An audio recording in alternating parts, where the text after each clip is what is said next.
the organism, what they should never have touched.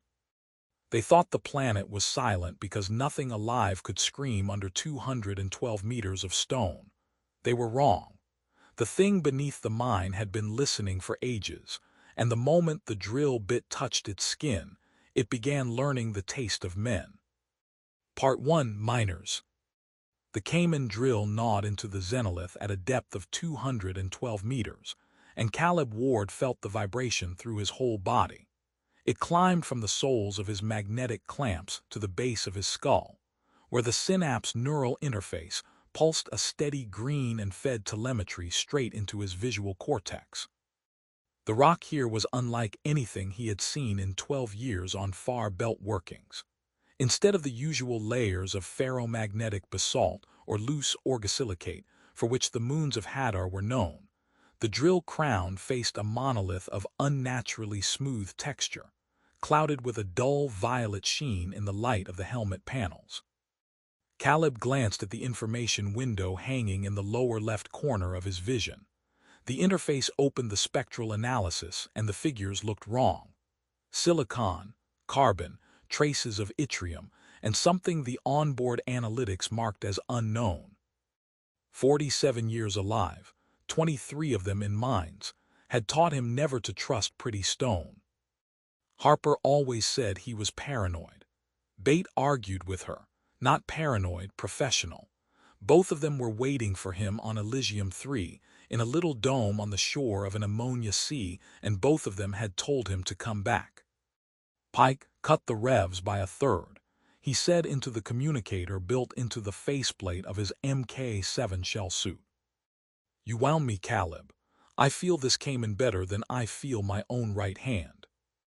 The voice of Russell Pike, senior driller, born under the Martian dome of Olympus City, came through with the familiar hiss of atmospheric interference. Here in the depths of Kepler 442d, frequencies drifted because of magnetic anomalies that the Geological Service of Helios Primatech modestly called seasonal disturbances in its reports. And my right hand has felt plenty, if you know what I mean, Pike added. Laughter rolled through the common channel. Eric Hale laughed, the Icelander from Europa. Jasper Cole laughed, descendant of a mixed Franco-Polish line from Titan. Ryan Marsh laughed too, the man from the Azerbaijani colony on Ganymede who controlled the flow of cooling emulsion to the drill. Even silent Ethan Fox, the youngest in the crew, a 23-year-old from the orbital cluster of Proxima, snorted into his microphone. Owen Carter, the reinforcement man from the Novosibirsk dome on Callisto, gave a quiet chuckle as well, and he laughed less than anyone. Pike, your right hand has already pawed half the Hadar system, Ryan said. Leave something for us younger men. You are 38, Ryan. What kind of young is that? Your back creaks louder than the Cayman. At least unlike you, I know this back is not lonely. My Zoe. Enough about Zoe, Jasper cut in. Every shift it is the same. My Zoe, my hands, my back. Work, you degenerates. Jasper, you are only jealous, Ryan said. The only woman who puts up with you is Iris. Iris, the autonomous intelligence of the Thunder module, did indeed talk to Jasper more than to the others. In the evenings he played chess with her through his neural interface and insisted she let him win. Iris does not snore, Jasper replied evenly. Caleb did not smile. He was watching the rock, watching the way the drill crown, made of tungsten carbide composite tough enough to cut mantle diamonds, suddenly slowed as if it had struck something elastic. Not hard, elastic, as though the xenolith resisted pressure and at once restored its form. Beside the drill, a service biorobot called Ant stood motionless. It was a semi-organic machine waist-high to a man, with 6 manipulators of synthetic muscle on a titanium frame. The Ant did the rough work. It dragged out spent rock, changed drill crowns, brought tools. Its simple processor did not know how to be alarmed, but Caleb saw the machine stop moving. The Ant's sensors had caught the anomaly before the human ones had. Pike stopped, full stop. To his credit, Pike reacted at once. The drill howl cut off and silence poured into the attic, sudden and dense. Kepler 442d had its own atmosphere, a nitrogen-oxygen mix with an increased argon content.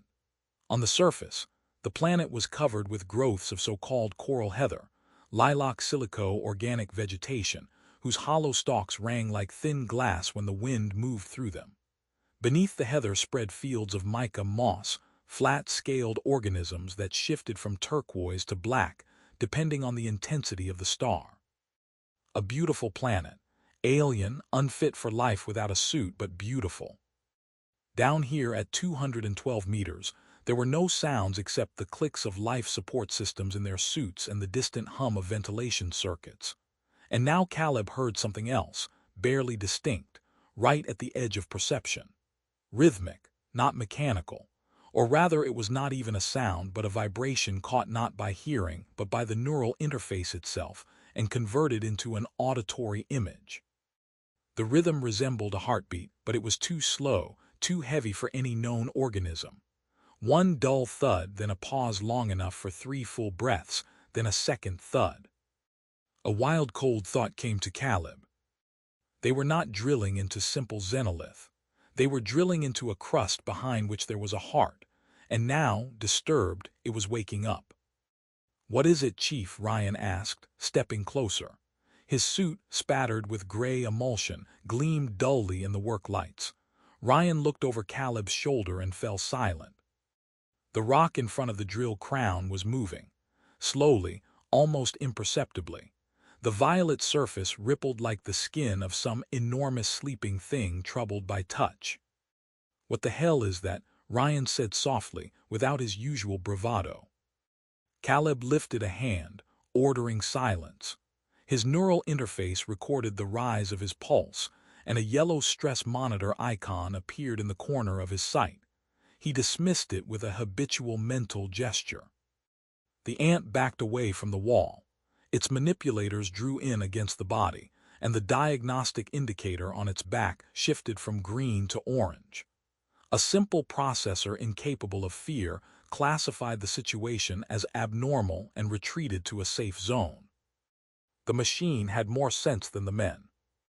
"Everyone move 30 meters back from the face," Caleb said into the common channel. "No panic, no questions. Pike, pull the Cayman from the wall. Hale, Cole, get down here but no closer than the control mark. Carter, away from the wall." Carter was closest. The reinforcement man was working at the very face, fitting support arches to the newly opened section. His suit almost touched the violet surface. "Owen back now." Carter did not answer. "Owen." Silence on his channel. His icon in Caleb's interface glowed green. Vital signs normal, but the voice channel was dead. Caleb turned. Carter stood motionless by the wall. His right hand, holding the assembly gun, touched the violet surface.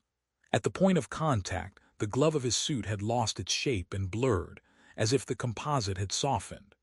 Thin threads stretched from the wall to the glove, from the glove to the forearm, wrapping the sleeve in a web that thickened before their eyes into a solid violet sheath. Owen did not move. He did not try to pull his hand away. He stood like a post, and the face behind the visor looked relaxed, empty, expressionless, as if someone had switched off everything human inside him. "Owen," Caleb started toward him.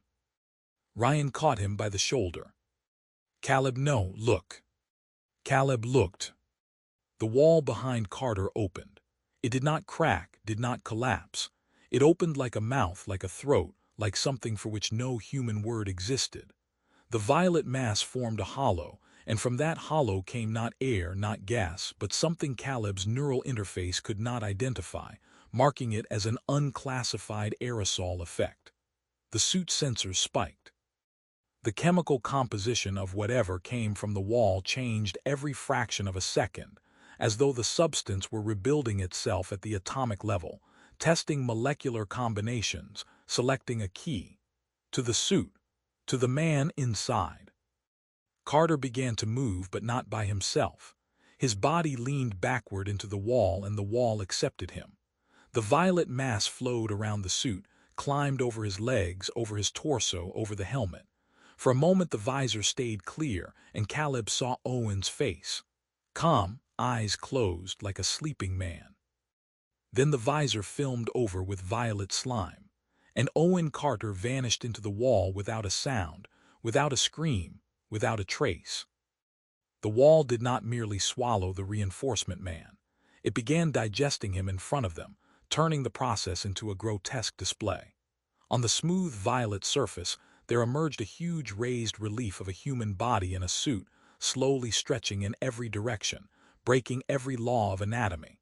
The arms under the membrane lengthened by a full meter.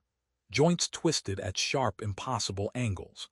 The helmet flattened into a hideous oval mask. Armor and flesh fused at the molecular level into a new substance, and thick blue-gray veins pulsed inside it, pumping dense luminous liquid. Through the semi-transparent membrane Caleb saw Owen's ribs and skull shining through, literally dissolving in an acidic medium and assembling into other, inhuman structures. For a fraction of a second, his comrade's face surfaced through the rock, larger than life. His mouth was wide in a silent scream of pain, and his eyes had become bottomless black pits filled tight with writhing microscopic threads. Then the distorted face was sucked back into the living monolith with a wet sound, leaving only expanding rings on the smooth surface. Caleb's neural interface suddenly went mad, catching scraps of residual neural activity from Carter's dying brain and feeding them straight into his visual cortex. They were not meaningful words or pleas for help. They were raw, unfiltered emotions of primal terror, the sensation of endless falling into absolute icy darkness, and the precise awareness of his own slow disassembly into basic elements. Caleb clenched his teeth until they creaked, trying to block the stream of another man's agony. The system ignored him, forcing him to live through his comrade's death from the inside. Owen Carter's icon changed from green to gray. At the same moment the connection to Thunder died, the repeater was silent. The neural interface issued a message: broadband signal suppression, local source, equipment check recommended. The equipment had nothing to do with it. The thing awakening in the wall was jamming communications deliberately, like a combat system that first cuts its enemy off from support. Holy Mother of Mercy, Ethan whispered somewhere higher in the working. The wall pulsed, not chaotically but in a pattern at intervals of roughly 4 seconds. Every pulse brought an almost invisible outward shift of the surface, as though something on the other side were pressing, feeling the space for weakness. Where Carter had stood a minute earlier, the violet mass bulged into outlines faintly resembling a human figure. The outlines flowed, distorted, dissolved, and appeared again. It was as though the thing were trying to reproduce the form it had consumed, and could not decide why such proportions were needed.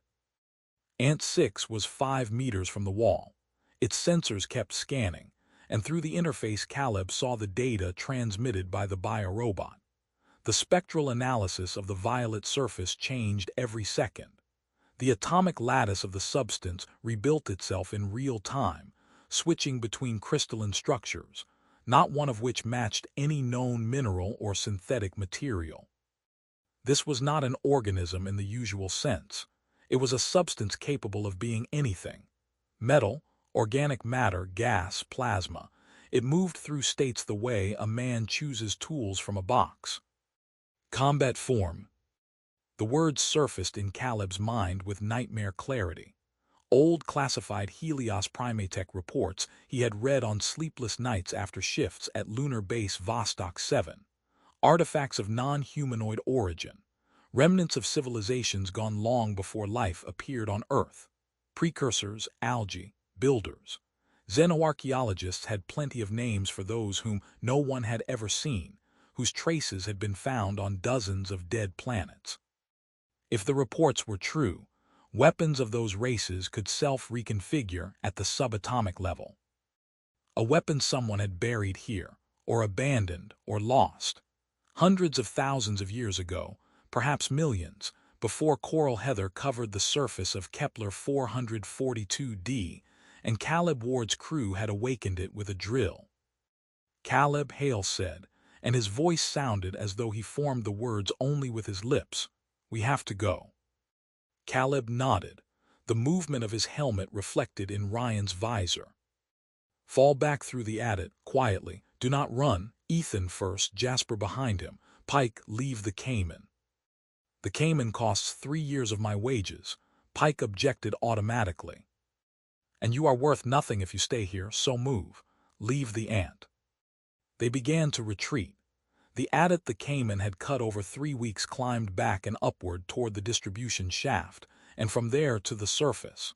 212 vertical meters when turns and transition chambers were counted. The gravity lift could take 4 at a time. 2 trips, about 7 minutes each. Caleb backed away last, never taking his eyes off the wall. The violet mass seemed to calm. The outlines resembling Carter dissolved and the surface became smooth again. Only the pulses quickened. 3 seconds, 2.5, it was gaining speed. Caleb tried to reach Thunder, Iris, anyone. The neural interface searched frequencies, tried narrow beams, switched to backup channels. White noise on every band. The thing had drowned everything, creating around itself a zone of radio silence, precise and impenetrable. No signal could pass through 200 meters of rock threaded with its presence. Then a voice burst into the common channel and made Caleb stumble.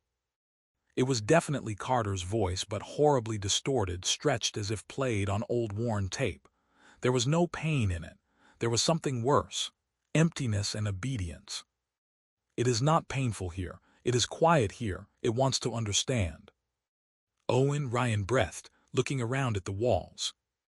"It wants to know what it is like to be us," the thing continued, and now alien scraping overtones showed through. "It is curious why we walk, why we speak, why we fear." Jasper swore and sped up. Caleb mentally ordered the interface to block the channel, but the voice did not stop until they turned another bend. It was not a conversation with a dead comrade.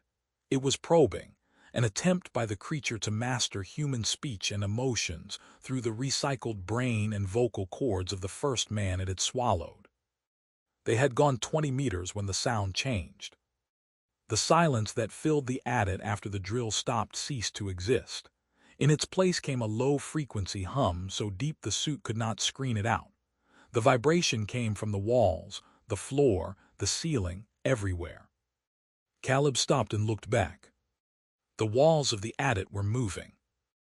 The violet xenolith they had taken for a vein of rare earth elements, the reason Helios Primatech had sent a crew 1,000 light-years from home, was no vein. The monolith lying beneath the surface of Kepler 442d was waking, and the adit cut through its body was closing. The rock did not crumble. It flowed, changing state at the molecular level, becoming viscous, then elastic, then hard, choosing the best configuration for motion. And Ant 6, left at the face, was dying. Through the neural interface, Caleb saw the final seconds transmitted from the biorobot sensors. The violet mass flowed over the machine, entered through the seams, ate through the synthetic muscle fibers of the manipulators. The ant tried to break free. Its processor activated a self-preservation protocol. Manipulators twitched, legs scraped the floor. Useless. The mass absorbed the biorobot in 30 seconds, dismantling it into atoms, sorting organics from metal, assimilating both. The diagnostic indicator flashed red and went dark. In the last second before the signal failed, the neural interface, still linked to the biorobot, received a final data packet. It was not telemetry. It was a visual image from the ant's cameras, distorted and breaking apart. For a fraction of a moment, Caleb saw the adit through the creature's perception. Worlds made of temperature, electromagnetic fields, and atomic lattices. And at the center of that world, the humans shone like 5 bright, slow-moving fires, made of complex, nutritious, easily digestible compounds. The image vanished, but the feeling remained. They were not merely being chased. They were being scanned and assessed as food. The thing had just fed on titanium, tungsten, and synthetic muscle, and it had learned something new. "Run," Caleb ordered. "Everyone run for the lift." Hale bolted first. Ryan followed. Pike, heavy and 40, with a bad knee he treated by neurostimulator and profanity, lumbered after them. Caleb brought up the rear. The adit was narrowing. Not quickly. Slowly, painfully, visibly. Walls that had stood 4 meters apart a minute ago were now 3 meters apart. Their surface was covered in ring patterns like growth rings in cut wood, except the rings moved, streamed upward, and each carried tiny protrusions opening and closing like gills, or mouths, or organs with no equivalent in earthly or known alien biology. Limbs emerged from walls, ceiling, and floor. Thin, thick, branching. Some like tentacles, others like roots, others like mechanical manipulators. As though after consuming Ant 6, the creature had copied the principle of its construction and was now trying to reproduce jointed limbs from its own tissue. The copies looked wrong, like a child's drawing that had caught the shape but missed the function. Joints bent the wrong way. Fingers branched, multiplied, fused again. A human face with a screaming mouth appeared and vanished at once. The space around them rapidly lost the geometric order of a laser-cut artificial tunnel and became a living nightmare. Stone angles smoothed out. Straight support lines bent under the weight of growing biomass, making the mine resemble the pulsing gut of a giant underground predator. Heavy clots of gray slime began dripping from the ceiling, burning through basalt underfoot with a quiet, sinister hiss. The stale air filled with a dense suspension of microscopic spores glowing a sick pale green and sticking hard to helmet visors, worsening visibility that was already poor. Each step cost them. The heavy soles of magnetic boots sank deep into the softened violet floor as if the miners were walking through thick glue. The rock beneath their feet squelched obscenely and sometimes rose in sharp ridges, as if trying to catch ankles and drag them down.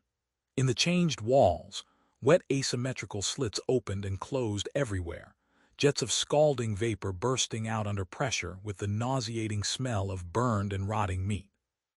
Ethan screamed. Caleb saw it through the interface receiving data from tactical suit cameras. Ethan had reached the first bend, and from beyond the corner a mass pushed toward him. Not a limb. A mass filling the passage from wall to wall, pulsing, covered with mouths the size of palms. Inside each mouth something gleamed with wet mother-of-pearl, shifting through spectra impossible for organic matter. The glow moved from violet into ultraviolet beyond visible range, and the neural interface painted approximate colors that made his temples ache. Jasper, running second, managed to break and grab Ethan by the shoulder plate. He jerked him back. The boy stumbled and fell to one knee. "Reverse, ahead is blocked," Jasper shouted. Behind too, Caleb thought. His throat had locked. The only sound he could make was a flat mechanical tone that his own ears heard as someone else's voice. Hale charges, side drift back along the left wall, passage to the ventilation shaft. Hale was already moving. He tore a GR-40 cylinder from his thigh mount. A directed mining charge designed to open rock up to 9 on the Mohs scale. He armed the mechanical safety, pressed the sensor. The indicator on the cylinder changed from white to red. 30 seconds, everyone around the corner, into the cutting station recess. They pressed into the shallow pocket cut into the wall for fixed equipment. Caleb counted helmets, 5, all present, all who were left. The blast struck short and dull. The directed charge chewed a piece from the wall and opened a hole into the side drift of the ventilation shaft. Narrow, almost too narrow for suits, but it led upward to the distribution level. "Go," Caleb said, pushing Ethan in the back. The boy squeezed through, Jasper after him. Ryan, Hale, Pike, Caleb last. The drift remained intact. A narrow corridor 3/4 of a meter wide with raw walls. The rock here was different. Ordinary gray basalt of Kepler 442d, No violet sheen, no pulse. Caleb felt a brief relief and crushed it at once. Ventilation shaft in 40 meters, Hale said, checking the mine plan in his interface. Emergency ladder, 170 meters to the surface. Built for one person. We climb in line. Comms, Ryan asked. Dead white noise on every frequency. It is pressing us. Maybe on the surface we can punch through. No one answered. They moved through the drift. Their lights pulled wet walls, condensation trails, and dead lighting cables out of the dark. Caleb walked second from last and watched behind. His lamp did not reach beyond the breach in the main adit, but the interface detected seismic activity increasing in amplitude. The creature was rebuilding the rock around itself, expanding its zone of control.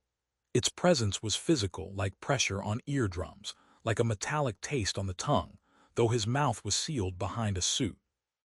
It was following. 20 meters. The drift walls remained gray, normal. 10 more. Chief Ethan's voice shook, behind us. Caleb turned. A violet patch was spreading along the drift wall where they had entered through the breach. The rock was changing. Ordinary basalt was being coated in a thin, semi-transparent film with ring patterns, and the film was not merely lying on the surface. It was entering the crystalline lattice of the basalt, rebuilding it atom by atom, turning dead stone into part of itself. Gray became violet. Hard became mobile.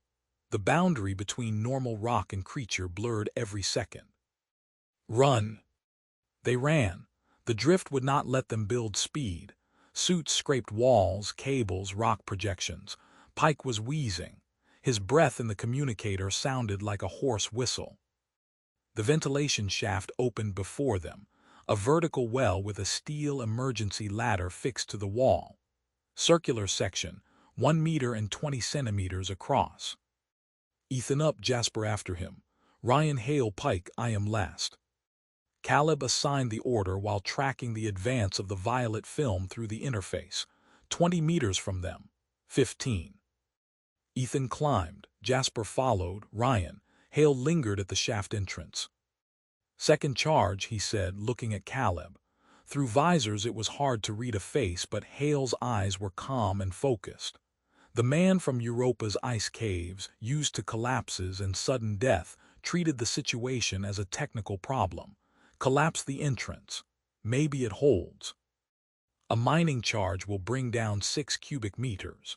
If that filth moves through basalt as it does through its own violet muck, it will not be enough. It will buy a minute or two. It rebuilds atomic structure. That takes time. Set it.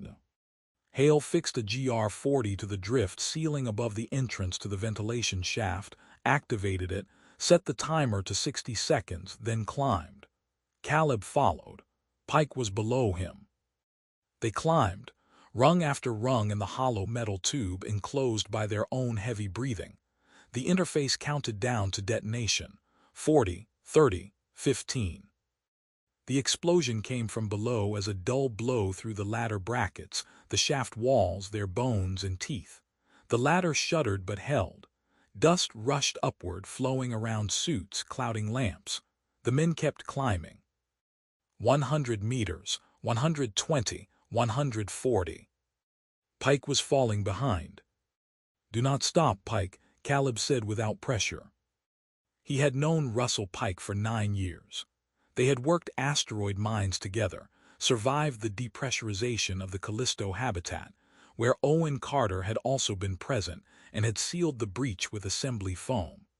Carter, who was now inside the wall, or was the wall, or had ceased to exist in any human sense of the word.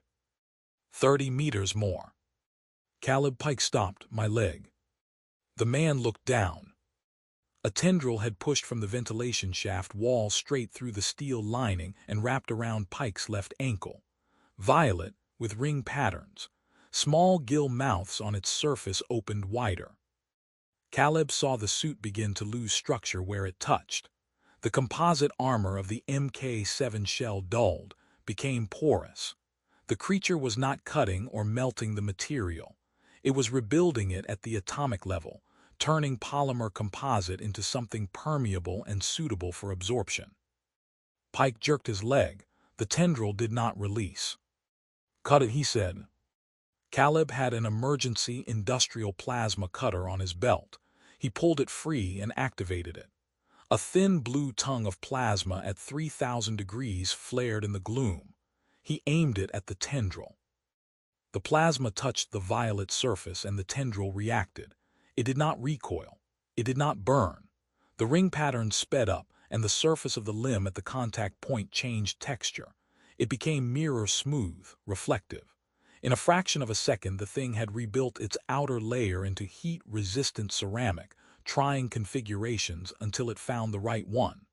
The plasma slid over the mirror surface without harming it. Beside it, 2 more tendrils emerged from the wall, thicker, more mobile. "Pike, hold on. I will try the base." Caleb thrust the cutter at the point where the tendril left the wall. The metal lining flowed, exposing rock beneath. The rock was violet. The entire ventilation shaft under its thin steel skin had already been transformed. They were inside the creature. A second tendril wrapped around Pike's thigh. A third slid under his back life support module. Where the limbs touched his suit, armor faded, lost color, lost strength.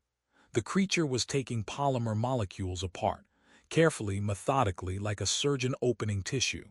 No hurry, no violence, patient engineering precision. "Caleb, go. Do not order me. You have 2 wives on Elysium, both beautiful. Do not ruin their lives." "Pike, get out. That is not a request." Another tendril came from above and fell over Pike's shoulder like a blanket. At its end, something opened. A large mouth organ, 15 centimeters across, edged with tooth-like growths. Not sharp but gripping, made to hold. The growths constantly changed, sprouting new teeth and dissolving old ones, selecting a configuration. The organ pressed to his helmet. "Go," Pike shouted. Caleb climbed. He climbed and heard. Pike's communicator kept working. The grind of composite armor under pressure. The hiss of depressurization. A wet organic sound as if something had opened and closed around something soft. A short broken breath. Not the scream of a wounded man. A deep, almost relieved sigh. As if the impossible pain Russell expected had turned into something of another nature, beyond physical sensation, or perhaps the pain was absent, replaced by an icy chemical invasion of the nervous system. That unnatural calm frightened Caleb more than any death cry. Then Pike's voice cut off, replaced by the wet crunch of breaking facial polycarbonate and the sharp crackle of torn communication wires. Yet the data channel did not fully die. The unimaginable thing connected to the helmet transmitter and used Russell Pike's bloodied vocal cords as an organic resonator. In Caleb's ears sounded a hideous cacophony of torn thoughts and memories from his dead friend. He heard the bright laugh of Pike's former wife, the low roar of Martian dust storms, the rhythmic grind of the Cayman drill, and the thin cry of a child long forgotten. All those different sounds fused into a vibrating, droning current that pressed on the mind, drove it toward madness, made Caleb doubt the reality and sanity of his own perception. The ancient creature was broadcasting the recycling of a human consciousness live, mercilessly dismantling Pike's memory brick by brick, preserving useful data about human vulnerabilities, and indifferently discarding emotional fragments as useless biological waste. Pike's communicator went silent. His icon changed from green to gray. Caleb climbed. His hands worked mechanically. His body operated by itself, separate from a mind that had fallen into a blank white place. He knew this state, protective shock. It would pass. Later it would hit him. Unbidden, Harper and Bate appeared before his inner sight. Harper, dark-haired, born on Io, with the habit of frowning when she worried. Bate, red-haired, from Triton, with the low, pleasant laugh that loosened something in Caleb's chest. Both stood on the threshold of the dome, and the orange sunset of Elysium 3 lay at their feet. The top of the shaft, the hatch to the distribution chamber, Ethan, Jasper, and Ryan were already out and waiting. Hale reached down and helped Caleb pull himself up. "Pike," Hale asked. Caleb shook his head. "Silence." Ryan turned away and braced both palms against the wall. Ethan sat on the floor, hugging his knees, shoulders trembling. Then Caleb's voice sounded again, and he was surprised by how normal it was. "Distribution chamber, horizontal tunnel to the main shaft, lift to surface through the cargo elevator. 5 of us, 1 trip." "If the elevator works," Jasper said, getting up. "If this thing has not eaten the power system, we will know." The distribution chamber was 10 by 10 meters, with a 3-meter ceiling and steel paneling. The lights worked. White industrial light, gray walls, gray floor, everything in place. Another service biorobot, Ant 11, stood in the corner in standby mode. Its indicator glowed green. The machine did not know its partner no longer existed. Caleb stared at the hatch through which they had climbed. Along the seam where the lid met the floor, a thin violet line ran around the perimeter like a crack, like a vein in a leaf, like a vein beneath skin. "Do not stop, tunnel now." They ran. The horizontal tunnel to the main shaft was 4 meters wide, 3 high, lined with concrete segments. Ant 11 ran after them, activated by Caleb's mental command through the interface. The machine might still be useful. At the 100th meter, Jasper's leg broke through the floor. Concrete that had looked solid sagged and his foot sank to the ankle. He yanked free. Violet slime clung to the sole of his suit. "The floor is alive," he shouted. The creature was not merely behind them. It had surrounded them, entering through rock, concrete, steel, rebuilding the atomic lattice of each material, turning the infrastructure of the mine into an extension of itself. Reinforcing steel in concrete, carbon fiber, polymer seals. Everything had become raw material. The thing absorbed not only organics but any matter, dismantling it into atoms and building it again into its own tissue. Main shaft, cargo elevator, the indicator panel glowed green. "Works aboard." They ran onto the platform. Ant 11 jumped in last, clamping its manipulators to the rail. Caleb hit the panel. The platform shuddered. Magnetic coils hummed and the ascent began. 30 meters to the surface, 25. "Walls," Ethan whispered. A violet film covered the concrete rings of the shaft in a continuous layer. Tendrils grew out of it, small and thin at first, reaching for the platform. 20 meters, 15. A limb as thick as a human thigh thrust from the wall on the right and struck the railing. The metal tube bent like wire. The limb darted toward Ryan and wrapped around his forearm. At contact with suit armor, its surface instantly changed property, turning from smooth to rough, covered with microscopic hooks that had not existed a second before.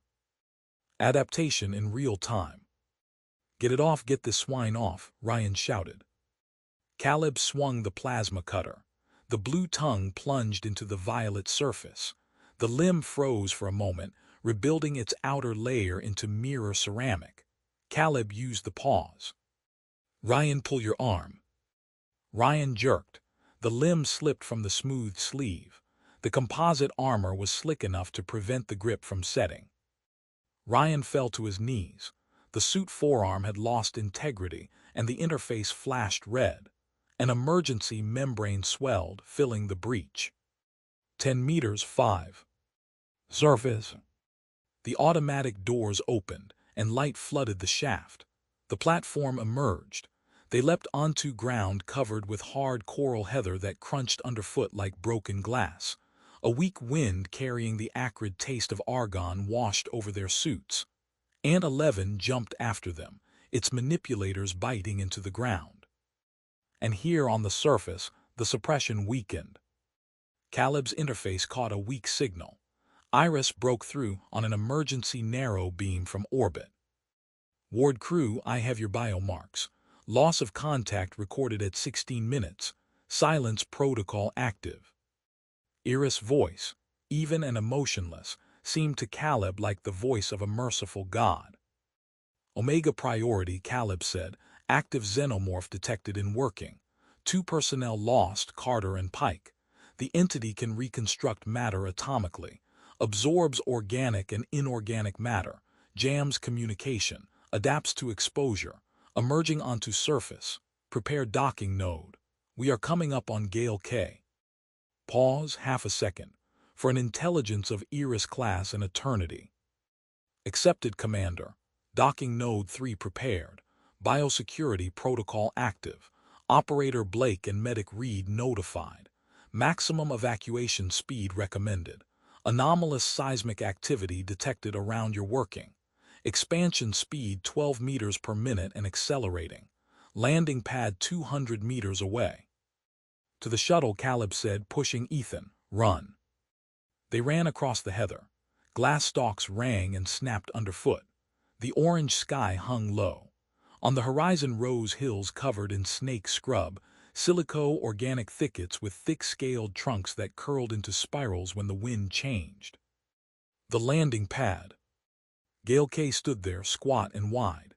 Beside it, modular containers, a habitation block, a power station, all untouched.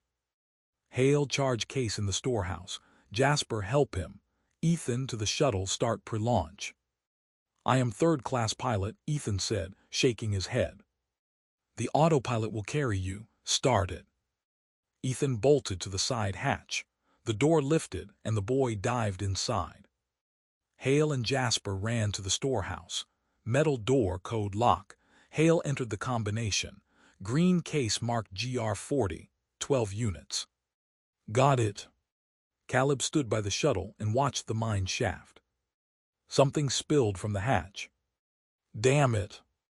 The violet mass heaved over the rim and flowed across the ground like lava, without heat, without glow. It covered the soil, consumed coral heather, and the stalks that fell into it did not break, but dissolved and were drawn in.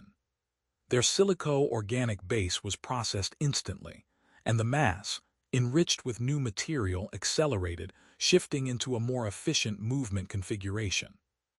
Its form changed. The leading edge rose and thickened. From the flat stream grew something alien, without analogy, neither humanoid nor animal. A structure combining crystalline regularity and organic fluidity. Planes changed every second, and each new configuration looked more purposeful than the last. Many mouths opened in a continuous rhythm, and inside each one, surfaces shimmered through spectra beyond visible range. The interface drew approximate colors and immediately lost track. Membranes stretched between arched ribs like sails, not transparent but dense. Waves ran over them like over the skin of a giant animal, shivering with each breath.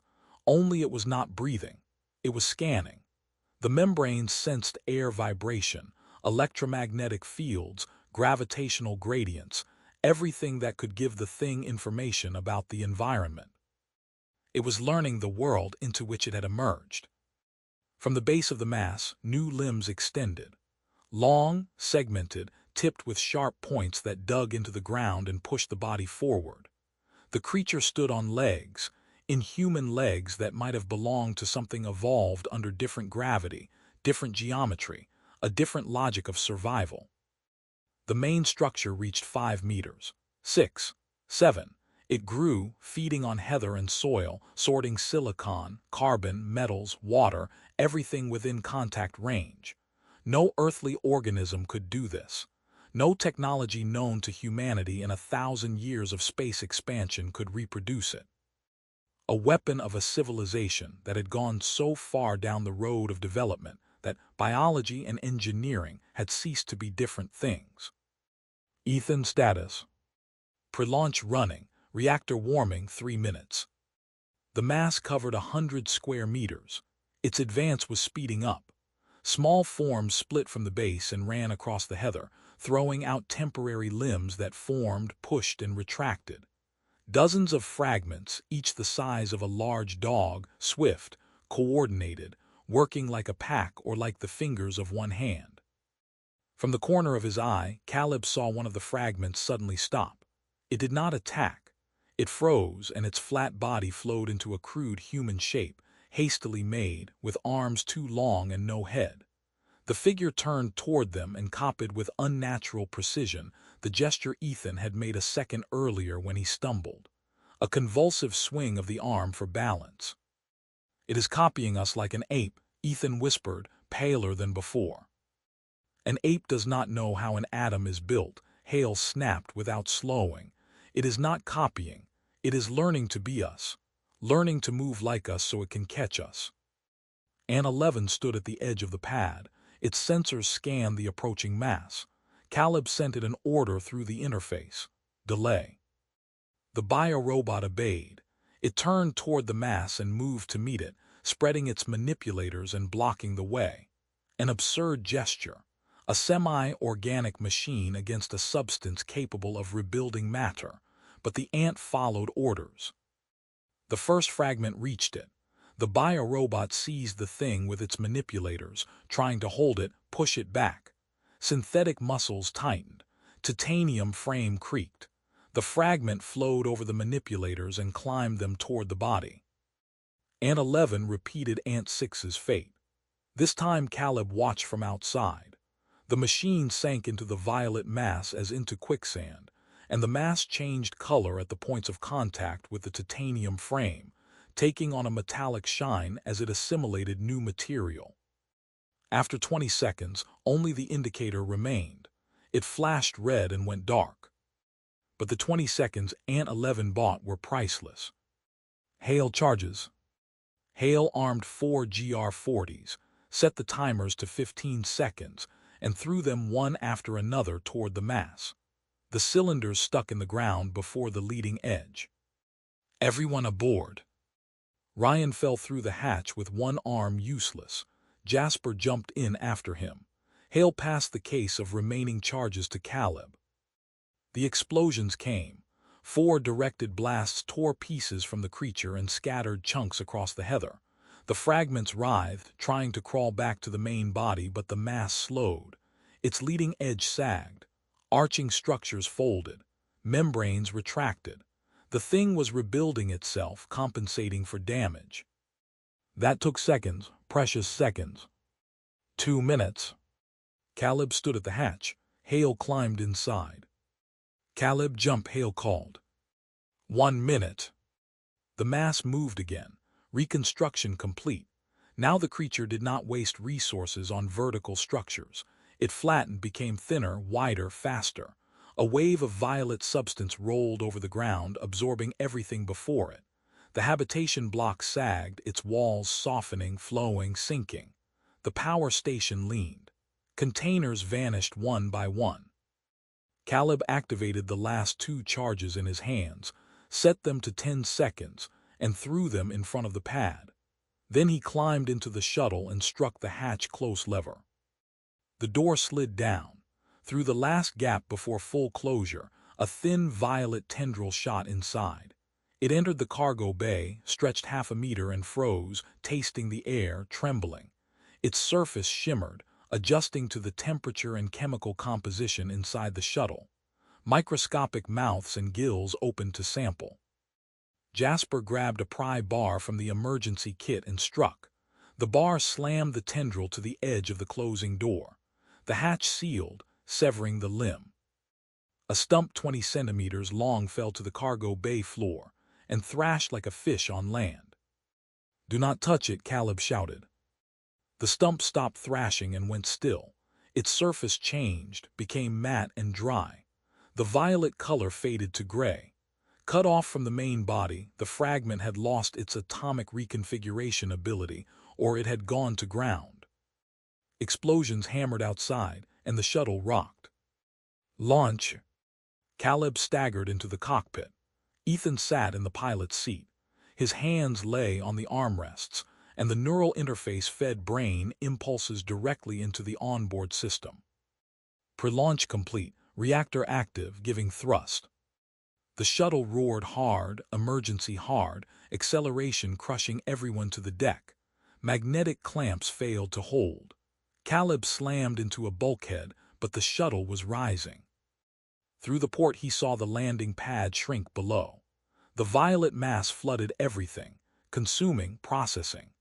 Nothing man-made remained of the base, only an expanding blot of alien substance from which new structures grew, incomprehensible and functional like architecture of a civilization whose aesthetics and engineering shared no point of contact with humanity. Arches, spires, membranes, web threads stretched between uprights. The creature was building something, or remembering how to build.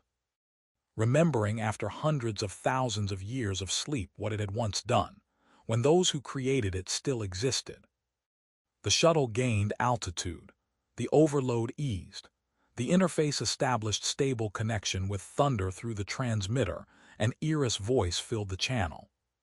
Commander, anomaly detected on Gale K hull. Starboard side, Sector 7. Foreign formation. Spectral analysis matches no known material. External inspection recommended. Caleb switched to the external cameras. There it was, on the shuttle's hull near the main engine nozzle, a palm-sized patch of violet with ring patterns, a scrap thrown by the blast at takeoff.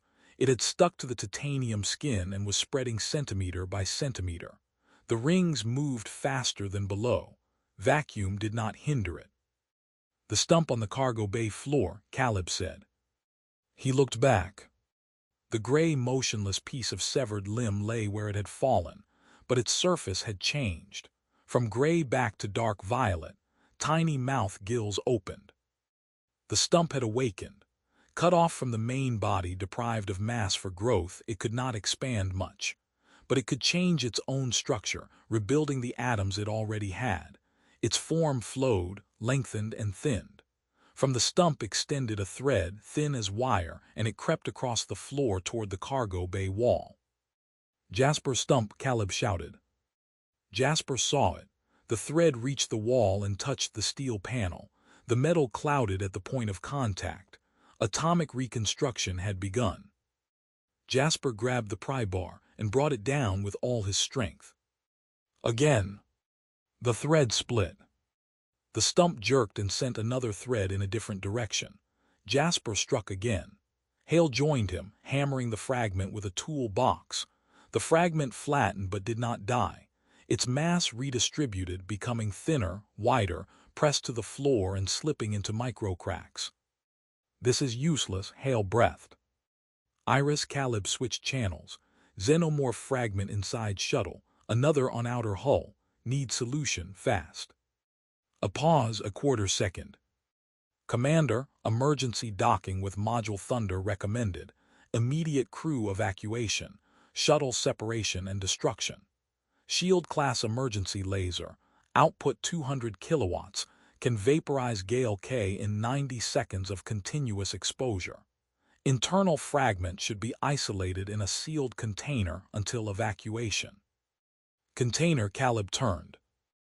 In the cargo bay by the bulkhead stood a transport thermal container for rock samples, sealed, made from neutron compressed alloy. "Hale, shove that filth into the thermal container." Hale bent. The stump, flattened and nearly flat, clung to the floor. He slid the pry bar under it like a spatula and flung it into the container. He slammed the lid. The lock clicked. The seal indicator glowed green. From inside came a faint scraping. The fragment was testing the walls, trying to dismantle neutron-compressed alloy atom by atom. So far it failed. The density of the material exceeded anything the creature had met.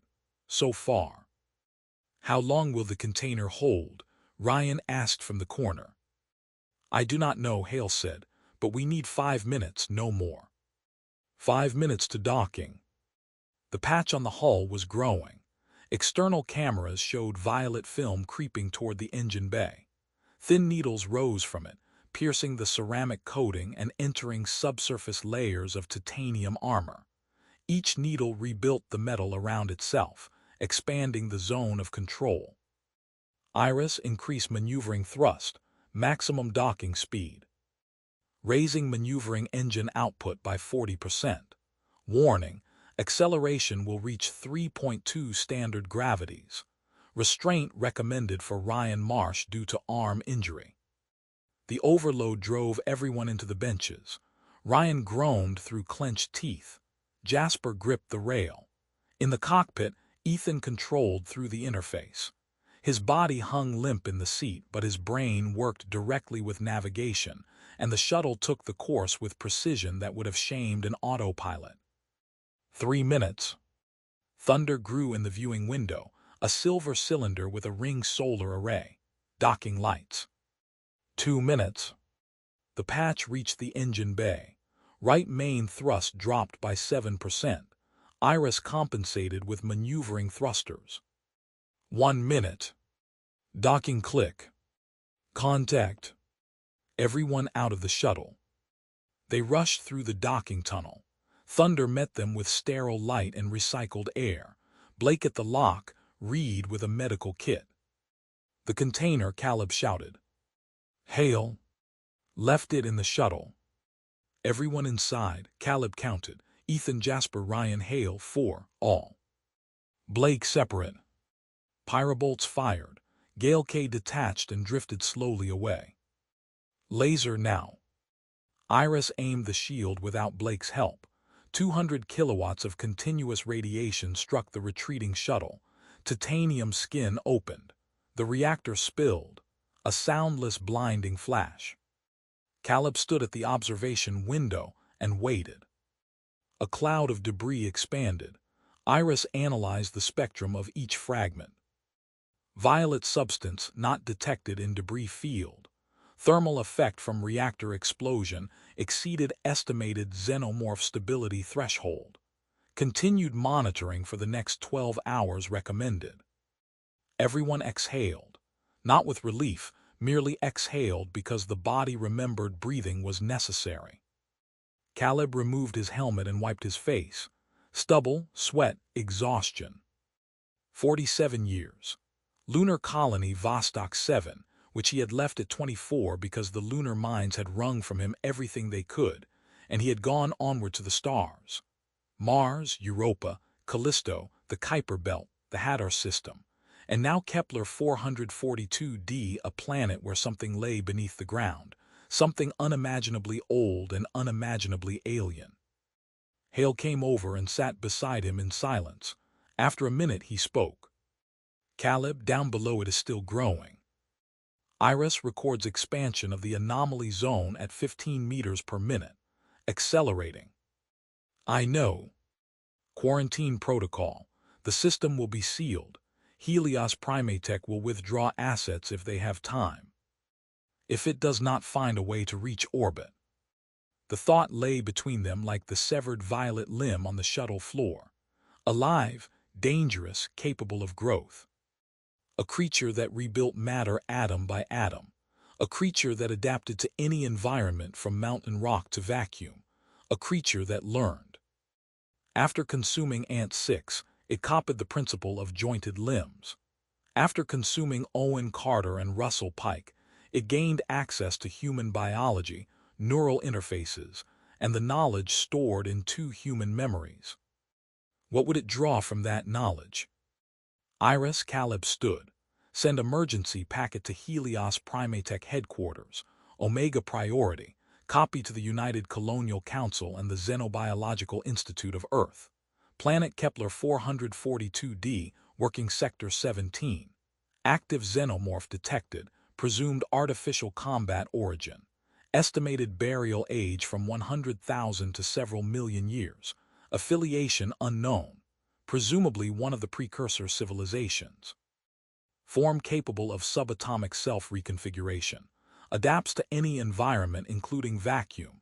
Absorbs organic matter, inorganic matter, cybernetic systems. Suppresses broadband communication within several hundred meters. Expansion speed increasing. Recommendation: immediate system quarantine. Categorical ban on landing. Consider orbital sterilization. Packet formed and sent.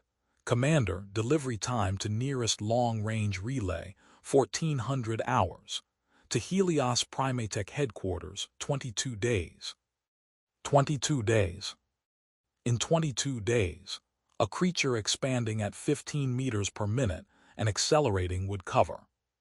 Caleb did not calculate. The interface did it for him.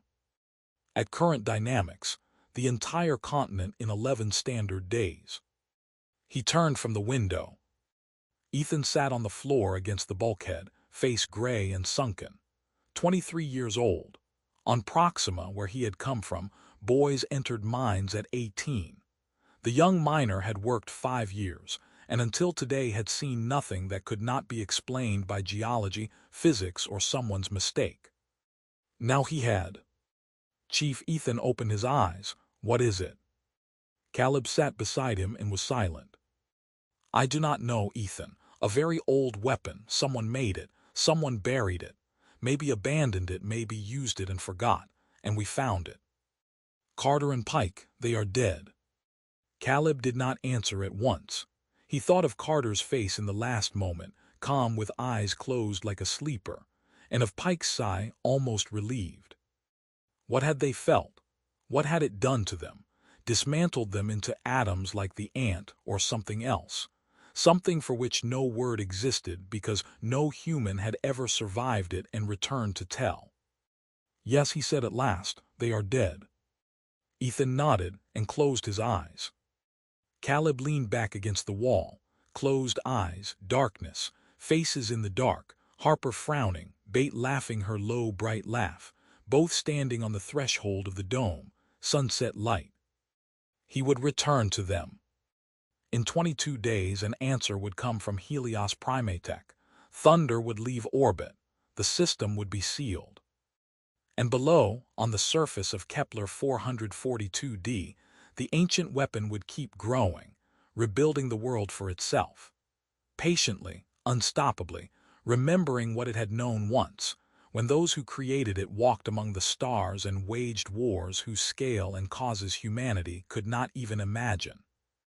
It would consume coral heather and snake scrub, mica moss and basalt plains, rivers and hills. It would process the entire planet atom by atom and become it. And then perhaps it would look up. Caleb opened his eyes. "Iris, begin pre-launch preparation for Thunder. We are leaving the system." "Accepted, Commander.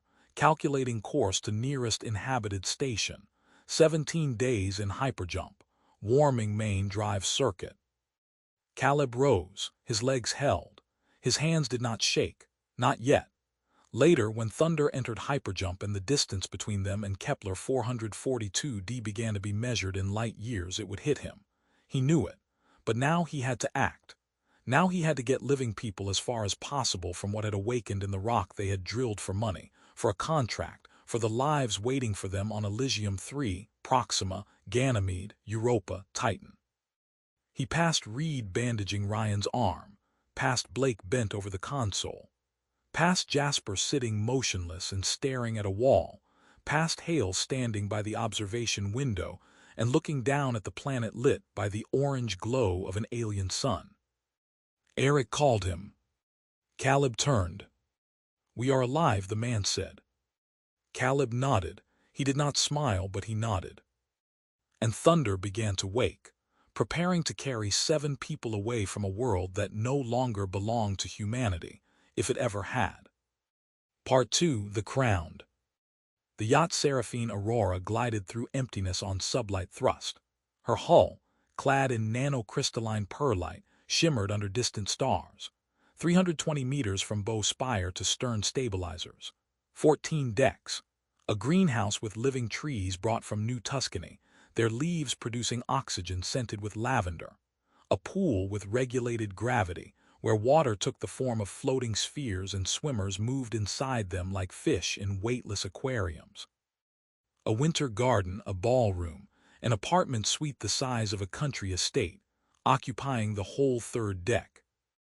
Her Highness Evelyn Maries Solène Asheville, Crown Princess of the Aurelians, 3rd in the line of succession to the crown of the 12 spheres, stood before the panoramic window of her cabin and looked at a scatter of unfamiliar constellations, all the more thrilling because she did not know them. Starlight fell on her face, and the face deserved the light that touched it. Genetic correction at the embryonic stage. The Genesis Prima procedure, available only to ruling houses and the highest aristocracy of the 12 spheres, had determined every feature long before birth. In the womb, in the 4th week after conception, when the embryo was a cluster of cells the size of a poppy seed, nanoswarm surgeons of the Royal Genetic Chamber entered its DNA and rewrote sequences responsible for facial structure, body proportions, pigmentation, bone density, and neural reaction speed. Evelyn's hair, platinum white and heavy as liquid light, fell below her hips, each strand with a perfect genetically determined cross-section incapable of dullness or brittleness. Her eyes, large and slightly slanted, carried in the iris a shade not found in nature, cold azure with flecks of gold around the pupil, a color designed by the chamber geneticists specifically for House Ashvale. Her skin was flawlessly smooth, porcelain pale, with a faint internal glow, the result of bioluminescent proteins inserted into the genome, proteins that activated when ambient light dimmed and turned the princess into a living work of art. She was 24 standard years old. 6 days earlier she had married. Does your highness intend to admire the void, or does your highness wish to breakfast? The voice behind her was soft, deliberately ceremonial, with affection hidden beneath the formality, affection grown over years. Marian, I asked you to use my name in private rooms. Forgive me, your highness, habit. Marian Cross, senior lady-in-waiting, a woman of 50 from the lesser nobility of New Burgundy, stood at the entrance to the sleeping alcove with breakfast. The tray hovered above her palms on an anti-gravity cushion, and the porcelain cups bearing the arms of House Ashville, a golden sun in a crown of 12 rays, did not stir. "Where is my husband?" Evelyn asked. "His Grace Duke Adrian has been awake for an hour. He is in the fencing hall, training with an Argus." Adrian Cassian Reinhold Westmere, Duke of Northern Avalon, heir to House Westmere, one of the 4 great houses supporting the Aurelian throne. Genesis Prima had given him a height of 1 meter and 93 centimeters, an athletic build with ideal proportions of muscle and fat, dark hair with a copper sheen, and eyes the color of dark amber. His jaw, cheekbones, and brow made a face that looked carved from stone in portraits, but in life was softened by mobile expression, and the habit of narrowing his eyes when he found something amusing. 27 years old, Ares Prime Military Academy on Mars, captain in the Crown Guard, 3 combat campaigns in frontier sectors. The marriage to Evelyn secured the alliance of 2 great houses and gave the 12 spheres a political equilibrium they had not known for half a century. But Evelyn had not married him for that. She had married him because 3 years earlier, at the winter solstice ball, he had invited her to dance and stepped on her foot. The heir of House Westmere, graduate of Ares Prime, captain of the Crown Guard, had stepped on the Crown Princess' foot, blushed to the roots of his hair, and said he could command a battle cruiser but not his own feet. She had laughed. For the first time in her life she laughed at an official event and broke protocol. That laugh changed everything. "Tell Adrian I expect him at breakfast," Evelyn said, turning from the window, "and tell him to shower. I do not intend to eat with a man who smells of sweat." "As you command, your highness." Marian paused. "Forgive me." "As you wish, Evelyn." The lady-in-waiting withdrew. Her steps were nearly silent on the deep floor covering. The princess sank into an armchair that obediently adjusted to her posture, shaping itself to support her lower back and arms. On the floating tray Marian had left stood cups of the thinnest bone porcelain, their gold embossing showing the sun crowned with 12 rays. Evelyn reached for one. The cup held coffee brewed from beans grown in the yacht greenhouse, dense, almost oily, with a clear aroma of bitter chocolate and a faint note of musk. The strain had been developed specifically for the royal family. Its flavor was flawless, and its stimulating effect came softly, without tremor or accelerated heartbeat. Evelyn lifted the cup, and the sleeve of her weightless peignoir slipped to the elbow, exposing the bracelet neural interface called Crown 7. an aristocratic version in white gold with sapphire inlay. Mass models such as Synapse 4, used by workers, engineers, and colonists, were implanted directly at the base of the skull and looked like small, ugly swellings under the skin. Crown was worn as costly jewelry and connected to the user's nervous system through dermal microcontacts invisible to the eye. The bracelet pulsed with her heartbeat, projecting navigation data onto the inner surface of her eyelids as transparent glyphs floating in air. The yacht was in the Kepler 442 system, a remote development sector owned by Helios Primatech. Their honeymoon route, carefully composed by Crown Protocol, ran through 17 star systems, from the ceremonial worlds of the Inner Ring with their ancient cities and artificial moons, to exotic frontier planets where nature still kept its wild primal force. Kepler 442 was listed as a purely intermediate point, not worth even a brief stop. An industrial system with one oxygen atmosphere planet, a mining operation, and a standard orbital module. Evelyn finished her coffee and reached for the second cup when the cabin door slid aside and Adrian entered. His hair was still wet from the shower. He wore the light ship uniform of House Westmere, dark blue, almost black, with silver embroidery at collar and cuffs. He smiled, and the golden sparks in his amber eyes brightened, catching the light from the panoramic window. "Good morning, my star," he said. He came to her and bent to place a light, almost weightless kiss on her forehead. "Good morning, my Duke," Evelyn replied, drawing back a little to look at him. "Marion says you fenced with an Argus. Did you win?" "Argus does not lose in the usual sense," Adrian laughed, sitting opposite her and taking a cup from the tray. "It is a combat android, not a court flatterer. Its algorithms do not include letting me win. But I held for 12 minutes, too longer than yesterday. Its intelligence keeps adapting to my style, so every session becomes harder." He took a sip and closed his eyes in satisfaction. "You take training too seriously," Evelyn said, watching him. "We are on our honeymoon in the safest sector of the galaxy aboard the best protected yacht. Relax." "Safety is an illusion, my dear," Adrian said, turning serious. The shadow of a professional soldier passed through his gaze. "What we call safety is only the absence of obvious threats at one particular moment. I have seen how quickly everything can change. Argus is the only partner that keeps my reflexes sharp."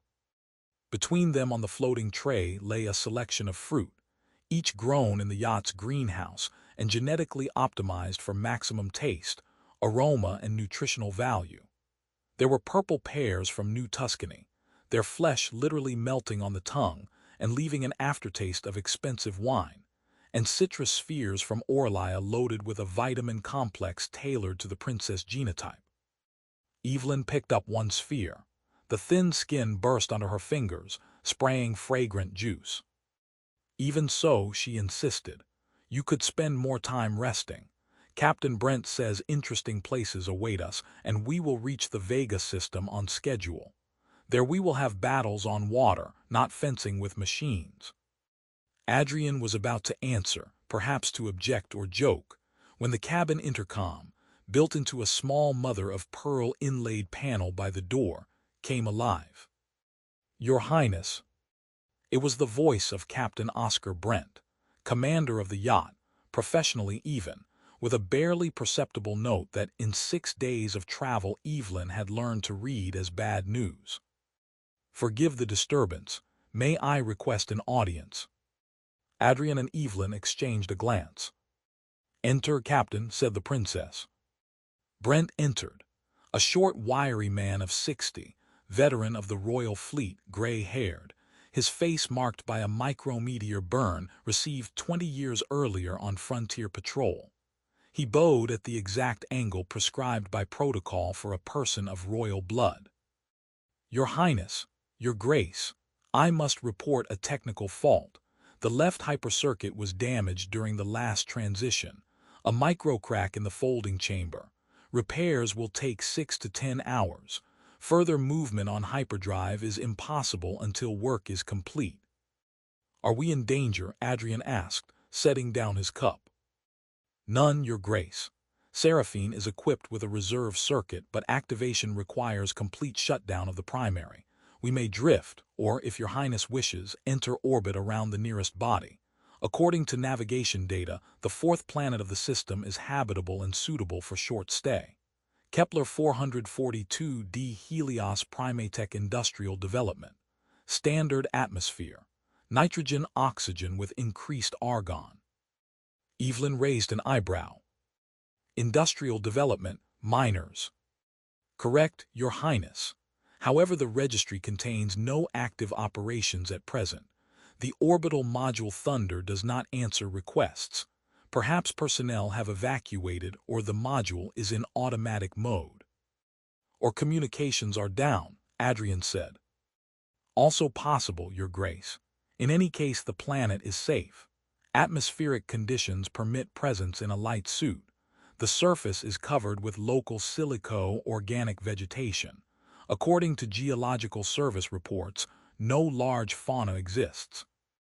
Evelyn looked at her husband. 10 hours drifting, or 10 hours in orbit around an alien planet.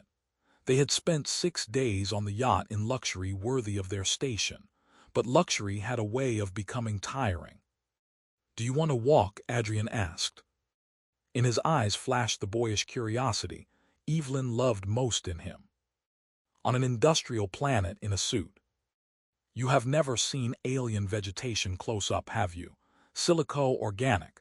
They say it rings in the wind. The princess hesitated. Royal family safety protocol forbade landing on unclassified planets without prior reconnaissance by autonomous probes. But Seraphine Aurora carried a full protection set, 4 Argus-12 combat androids, the most advanced autonomous combat platforms built by the Royal Arsenal. Each Argus was a 3-meter transforming machine of mimetic armor alloy, able in a fraction of a second to alter body configuration according to tactical need. Crews form for flight, elongated and aerodynamic, with folding nanofiber wings for atmospheric maneuver. Assault form for combat, broad and squat, with extendable weapon platforms and force shields. Reconnaissance form, compact, like a stretched drop, able to enter narrow spaces. Each carried plasma emitters, kinetic accelerators, jamming systems, and 6th generation, autonomous intelligence capable of making tactical decisions in nanoseconds. 1 Argus-12 could suppress a medium-intensity planetary revolt alone. 4 Arguses were an army. And there was the personal guard. 6 Crown escort troopers, elite soldiers in Aegis III powered armor, armed with pulse rifles and plasma blades. Each had undergone combat-class genetic optimization and tactical neural implantation. Captain, prepare the lander, Evelyn said. We are going down. Full safety protocol. Arguses deployed. Full escort, and have Marion prepare my planetary wardrobe. Brent bowed. If he had doubts, his face showed nothing. As you command, Your Highness. May I recommend landing on the northern continent, far from the industrial development zone. More scenic landscape, judging by orbital images. Excellent in 1 hour. Brent bowed again. His face remained an impenetrable mask. He was a man of the old school, for whom orders from members of the royal family ranked with the laws of physics. They were beyond dispute and required immediate execution. He stepped back, waited until the cabin door closed, and only then allowed himself to exhale. Brent, fleet veteran, did not approve of this descent. The planet was classified safe, true.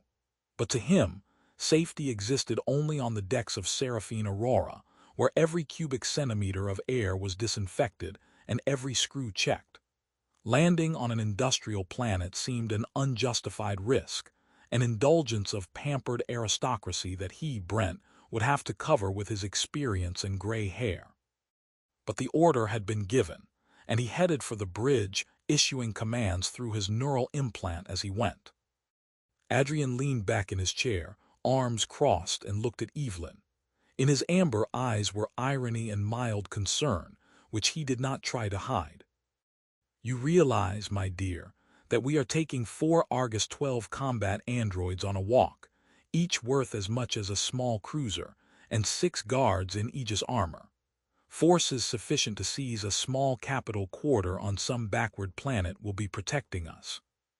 "My father would never forgive me if anything happened to me," Evelyn said with a shrug. The little capricious habit, somehow charming in her, always made Adrian smile. "Besides, he would not forgive you either. How did he phrase it at our betrothal? 'Duke, your chief duty to the crown is to ensure that not one speck of dust falls on Evelyn.'" "Your father," Adrian said with a grin, remembering the ceremony, "your father will never forgive me for marrying you at all. To him, I will always be that Westmere, the upstart from a great house who dared claim the Pearl of Asheville." "Nonsense," Evelyn said, waving it away. "He adores you.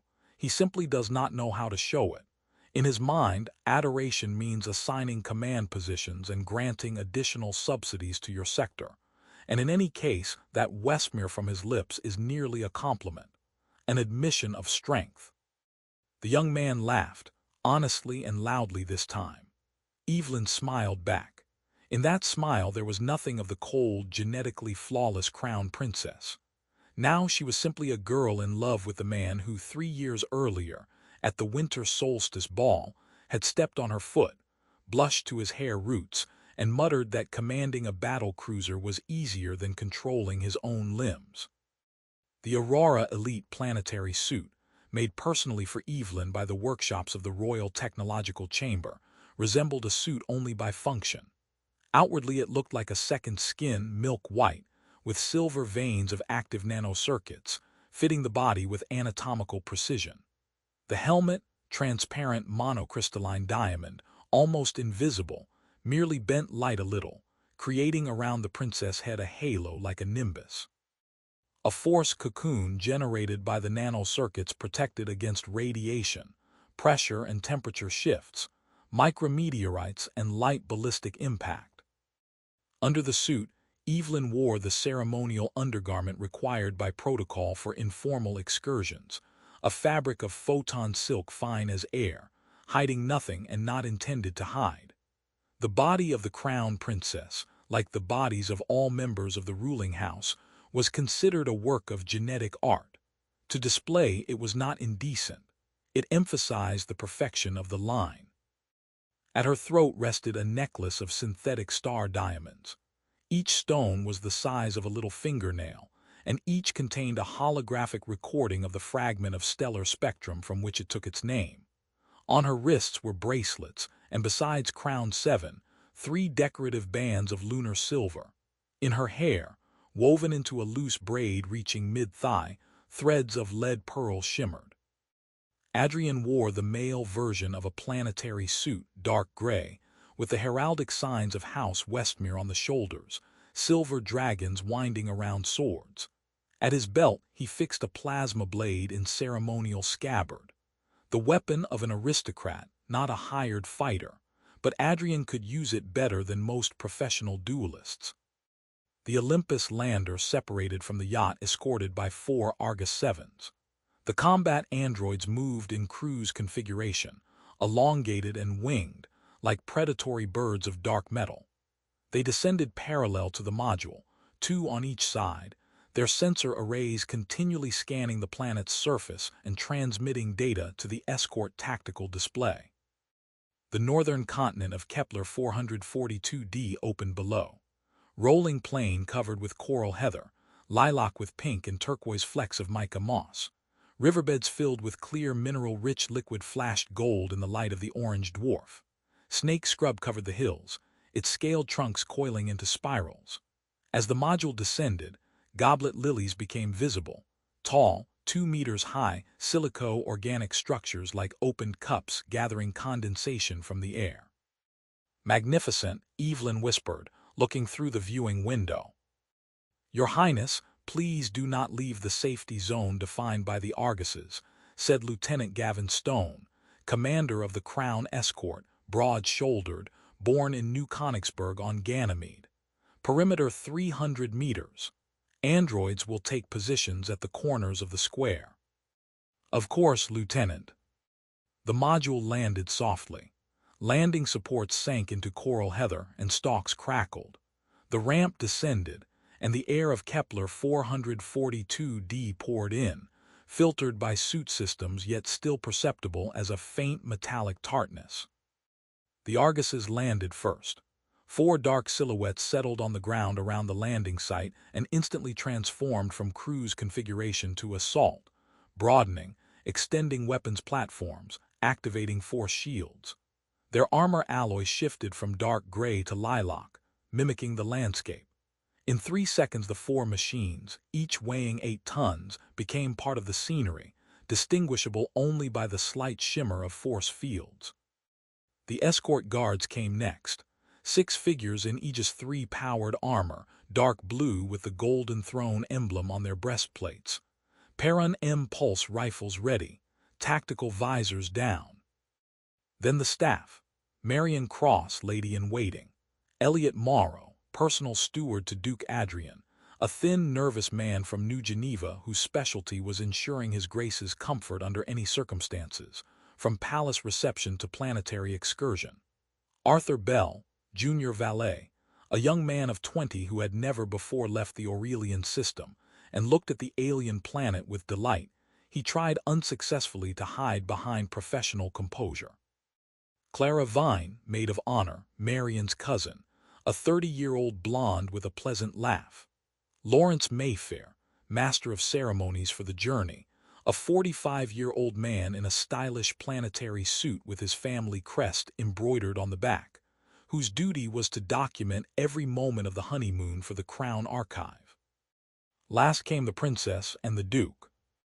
Evelyn stepped onto the coral heather, and the stalks beneath her foot answered with a thin ringing, as if someone had drawn a fingernail along the rim of a crystal glass. She froze, listening.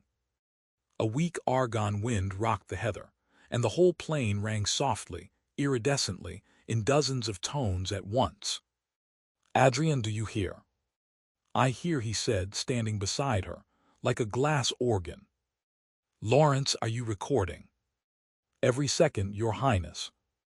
Mayfair activated the holographic recorder, and 3 tiny camera drones fluttered from his shoulder mounts and hovered around the princess, capturing every angle. They moved across the plain. The Arguses kept the perimeter, silent despite 8 tons each. Anti-gravity modules let them hover a centimeter above the surface without crushing the heather. Escort guards walked in pairs before them, beside them and behind. Staff moved inside the ring. The goblet lilies were even more beautiful up close. Their semi-transparent cups, threaded with fine quartz crystal veins, collected condensation. At the bottom of each, a little liquid had gathered, bending light like molten silver. Evelyn reached out and touched the edge of a cup with the fingertips of her suit. The wall vibrated and gave a long singing tone. "Do not touch," Lieutenant Stone said sharply. The princess drew back her hand and looked at him with the expression that women of House Asheville used in place of anger.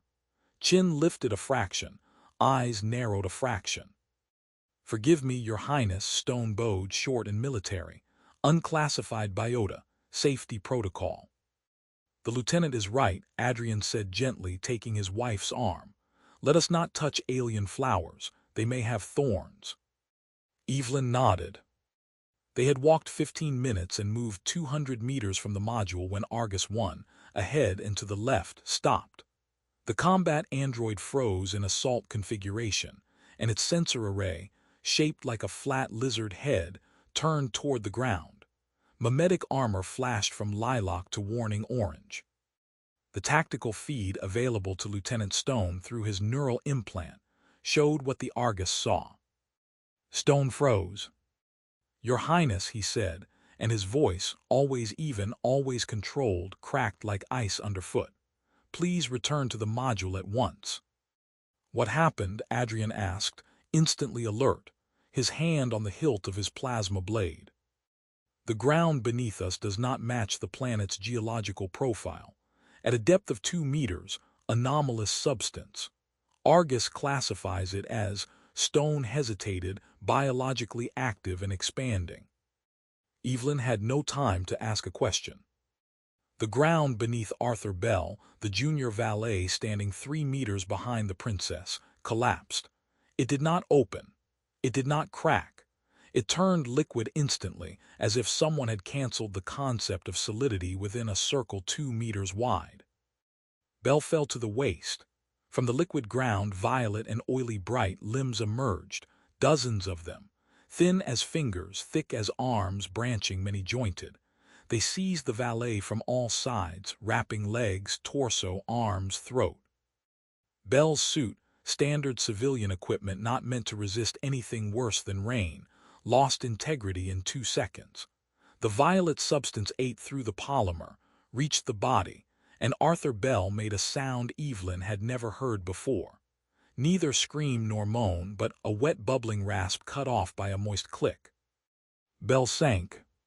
The ground closed over his head, smooth, violet, covered in the same ring patterns.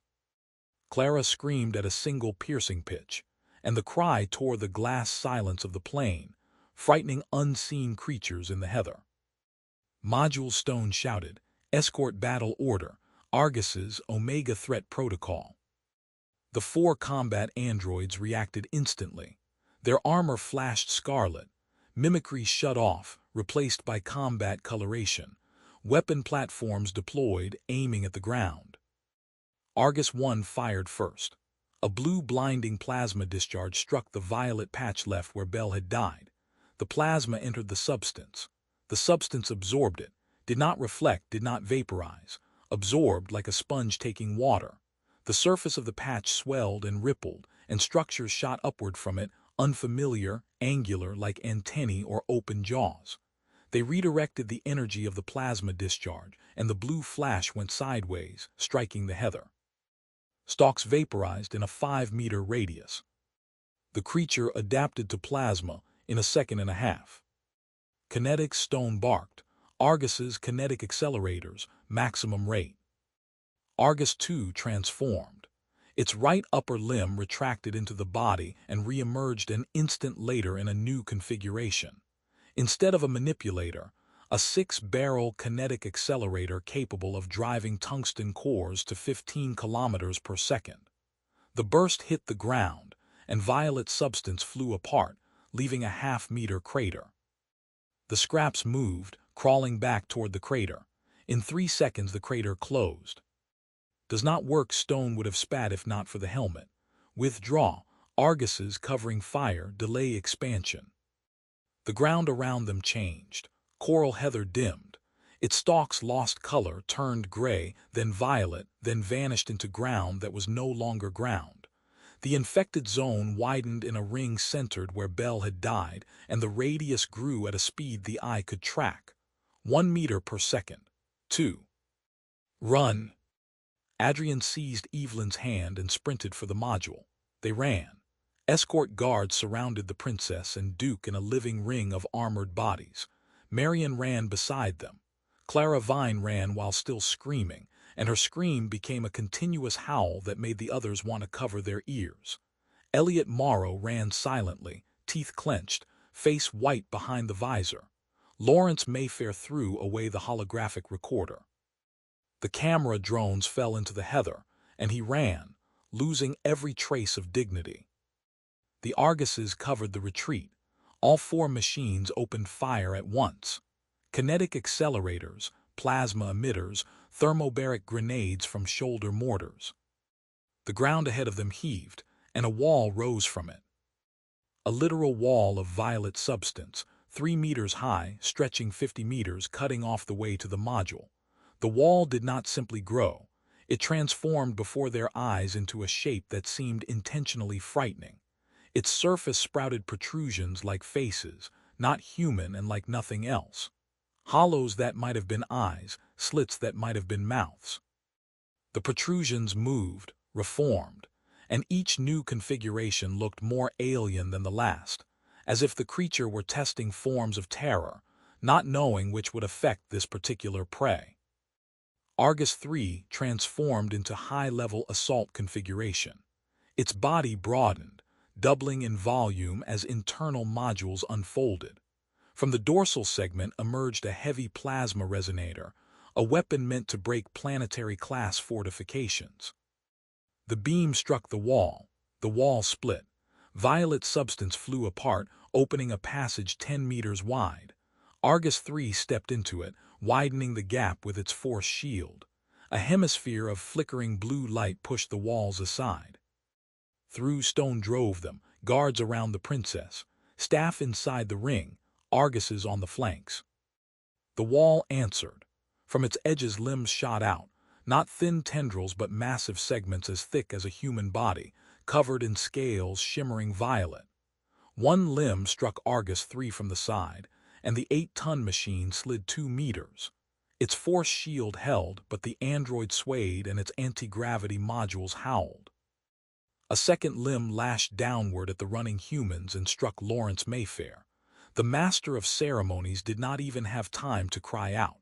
The limb wrapped around his neck, lifted him into the air and drew him into the wall. The wall closed. Mayfair vanished.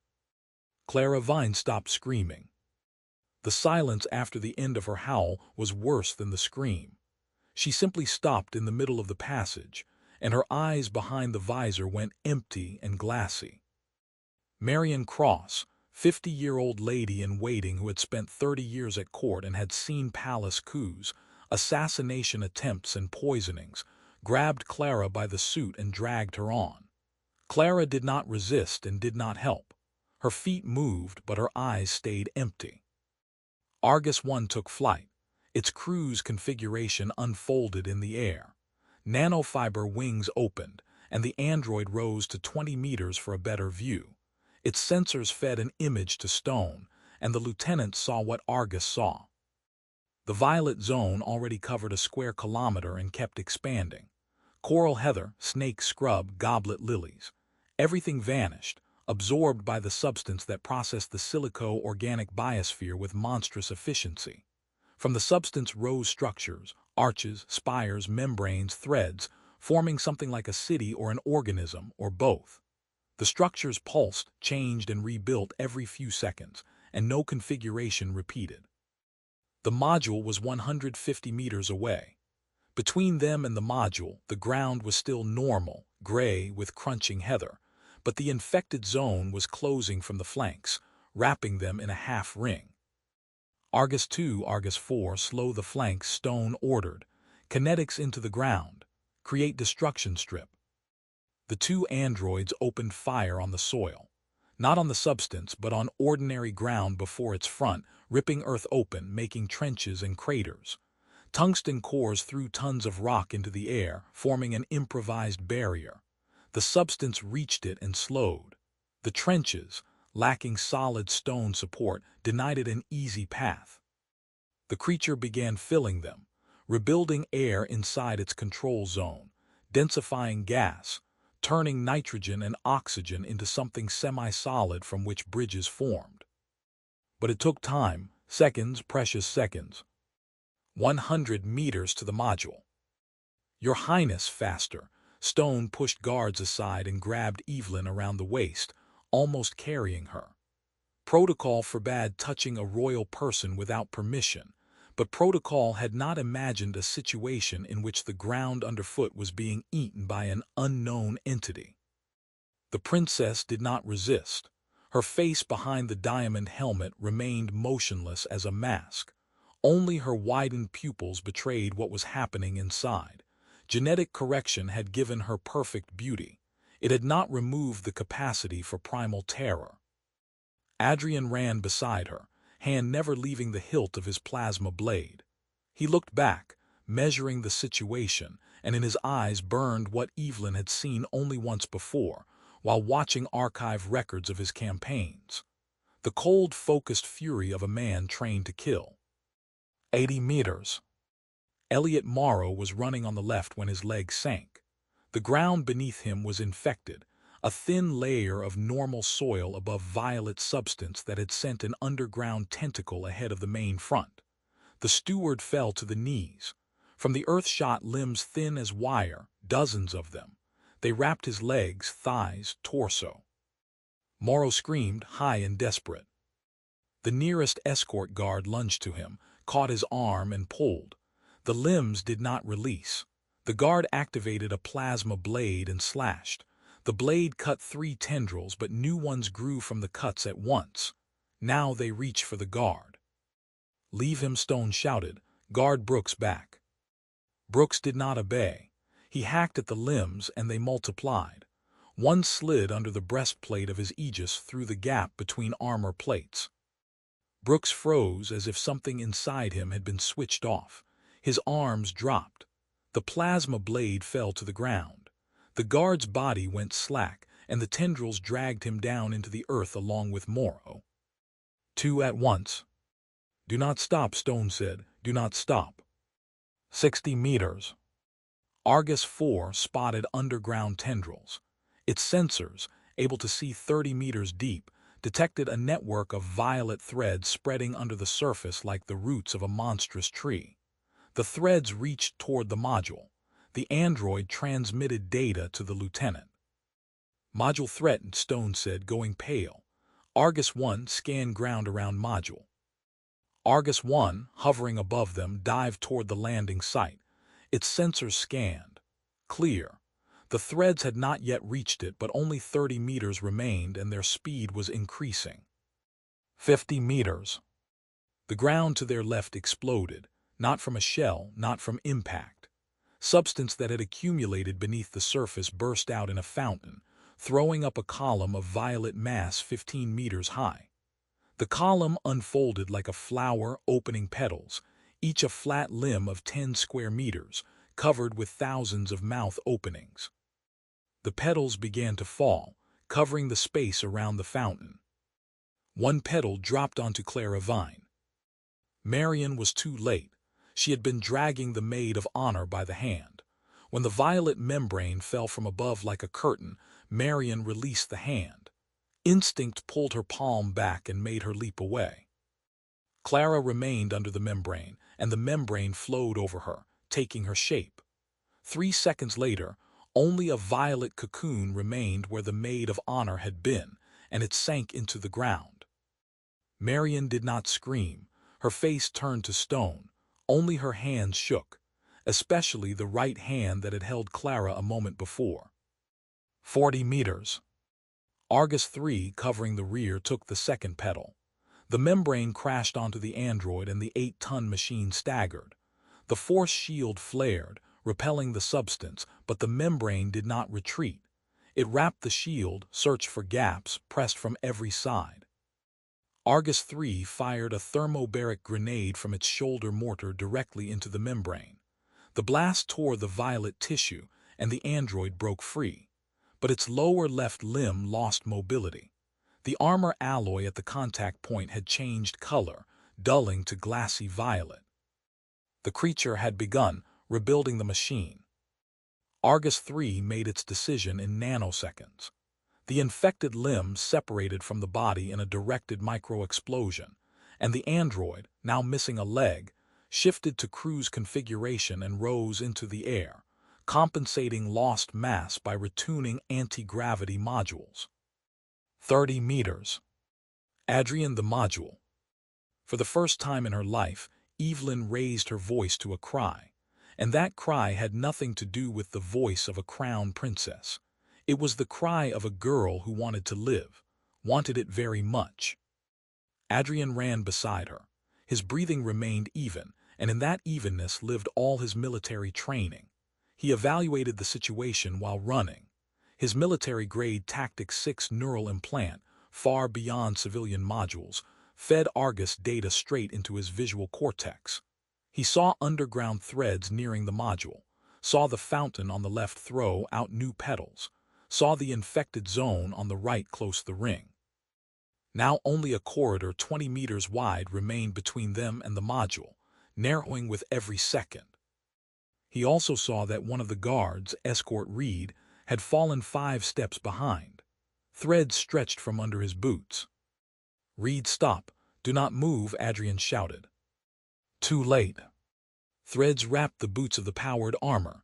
Reed fell. "Do not stop." Adrian drew the plasma blade.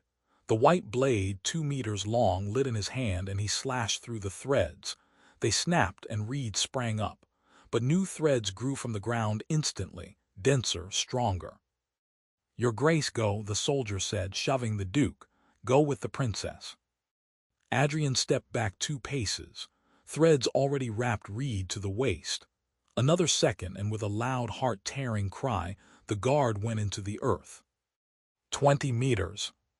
4 guards of 6, 4 servants of 5, 1 master of ceremonies, 1 steward, 1 maid of honor, 1 valet, dead or in a state worse than death because the creature did not kill in the ordinary sense. It absorbed, disassembled, assimilated. What remained of a human after that, no one could say. Module ramp. They rushed inside. Evelyn, Adrian, Stone, 4 remaining guards. Marion, 8 people. "Take off now," Adrian shouted to the pilot in the cockpit. "Your Grace, the Arguses are still on the surface." "The Arguses will catch up. Take off." The pilot activated the engines. The module shuddered but did not rise. Landing supports. 4 steel legs, each 30 centimeters across, had sunk into the ground at landing. Ground that was no longer ground. The violet substance had wrapped around the supports, locked onto them, begun rebuilding the metal. "Supports blocked," the pilot reported. "Thrust insufficient for lift." "Emergency support release," Adrian said. He knew the module design because he had flown similar machines in the Army. Pyrobolts. The pilot struck the emergency panel. 4 explosions. 4 supports blew free from the hull, and the module lurched upward, released, leaving 4 steel stumps in the earth. But on the lower hull, the part that had touched the ground, substance remained. A thin layer clinging to the skin. Adrian saw it through the lower deck window. A violet patch on the module's belly. Small, palm-sized, alive with ring patterns. The module gained altitude. The Arguses rose after it, all 4, including 3-legged Argus 3, and took positions alongside. Below, the ground became a violet blot spreading across the plain, devouring coral heather, scrub, lilies, soil, stone. "Patch on the hull," Adrian said quietly to Stone. "Underside." Stone looked through the lower floor window. His face did not change. Granite professional. "Argus 1, he ordered. "Move under module. Detect and destroy foreign formation on underside. Method, pinpoint kinetics. Cut away infected hull fragment." Argus 1 slid under the module. Its kinetic accelerator, tuned to minimal caliber, fired a series of cores that carved away a piece of hull with the patch. The fragment broke loose and fell toward the surface. Clear. But there was a hole in the hull. "Seal compromised," the pilot reported. "Lower deck depressurized. Ascent to orbit impossible without repair." One thing after another, Adrian said, swallowing. Stone thought fast. "Isolate lower deck. Climb to maximum altitude inside atmosphere. Contact yacht." "Communications unstable," the pilot said, tapping the console. "Interference, broadband suppression on low frequencies." The creature was jamming communications, but the module was already 12 kilometers high, and the interference weakened. The transmitter broke through. "Seraphine, this is Lander Olympus. Emergency. Request crew evacuation. Hull damaged. Repeat, hull damaged." "Olympus, accepted." Captain Brent's voice came through. "Auxiliary shuttle dispatched for intercept. Maintain current altitude. Estimated arrival 14 minutes. 14 minutes. The module hovered at 15 kilometers. Below through the port, the violet blot kept growing, now large enough to be seen from the stratosphere. Vertical structures rose from the substance. Spires tens of meters high, connected by webs of threads and membranes. The creature was building. Evelyn sat in a chair, hands clenched on her knees. Her platinum hair had escaped the braid and lay on her shoulders. The lead pearls had dimmed. Her azure eyes with gold sparks stared straight ahead, and nothing remained in them of the girl admiring stars an hour earlier. Marion stood beside her. The right hand that had released Clara still trembled, and the lady-in-waiting pressed it to her thigh with the left, trying to stop the shaking. Adrian stood by the bulkhead separating the passenger section from the cockpit. The young man's face had lost its mobility. He stared at the lower hatch leading to the depressurized deck. The hatch was sealed. Indicator green. The indicator blinked. Green, yellow, green. Stone, Adrian said without turning. Lower hatch. The lieutenant stepped closer and looked at the indicator. Green, yellow. Depressurized deck, Stone said. If substance remained on the inner side of the hull when Argus cut the outer fragment. They looked at each other, soldier and aristocrat, two men trained to make decisions. Lower deck remained sealed, Adrian ordered, under no circumstances. When the shuttle arrives, we transfer to it and jettison the module. As you command, Your Grace. 9 minutes. The lower hatch indicator turned yellow and stayed yellow. From behind the bulkhead came a faint scraping, barely audible but continuous. The substance was inside. It was rebuilding the deck, the floor, the walls, the equipment. Everything had become it. 7 minutes. The lower-level steel bulkhead, 8 centimeters thick, became covered with moisture. No, not moisture. A thin film, faintly lilac, almost invisible. The substance was penetrating the steel, rebuilding its atomic lattice, turning it into a medium permeable to itself. Everyone to the upper section, Adrian ordered, to the docking hatch. When the shuttle arrives, we go through the upper transfer. They climbed the ladder to the upper level, a cramped passenger compartment with folding seats, docking hatch in the ceiling. 5 minutes. The lower-level bulkhead bulged. Steel swelled like a blister and familiar texture appeared on the blister. Ring patterns, mouths. The substance had passed through the bulkhead. Argus 2, Stone ordered, fire on lower deck of module, kinetics, destroy it. Argus 2, flying alongside, rotated its kinetic accelerator and fired into the lower hull.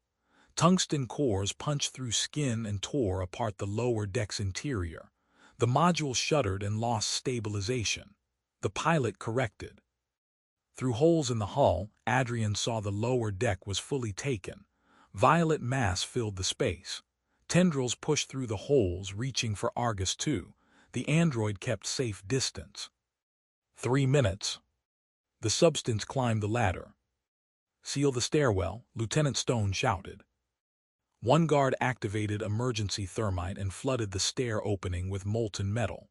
The thermite burned blinding white, and heat pushed through suits, forcing everyone back. The opening fused shut, but only for 30 seconds. The violet substance ate through the thermite seam like acid through cloth. From the hole emerged a limb, flat and wide. Its end opened into a fan on which structures like lenses gleamed. Dozens of tiny lenses, each the size of a pinhead, directed upward at the people. It was watching.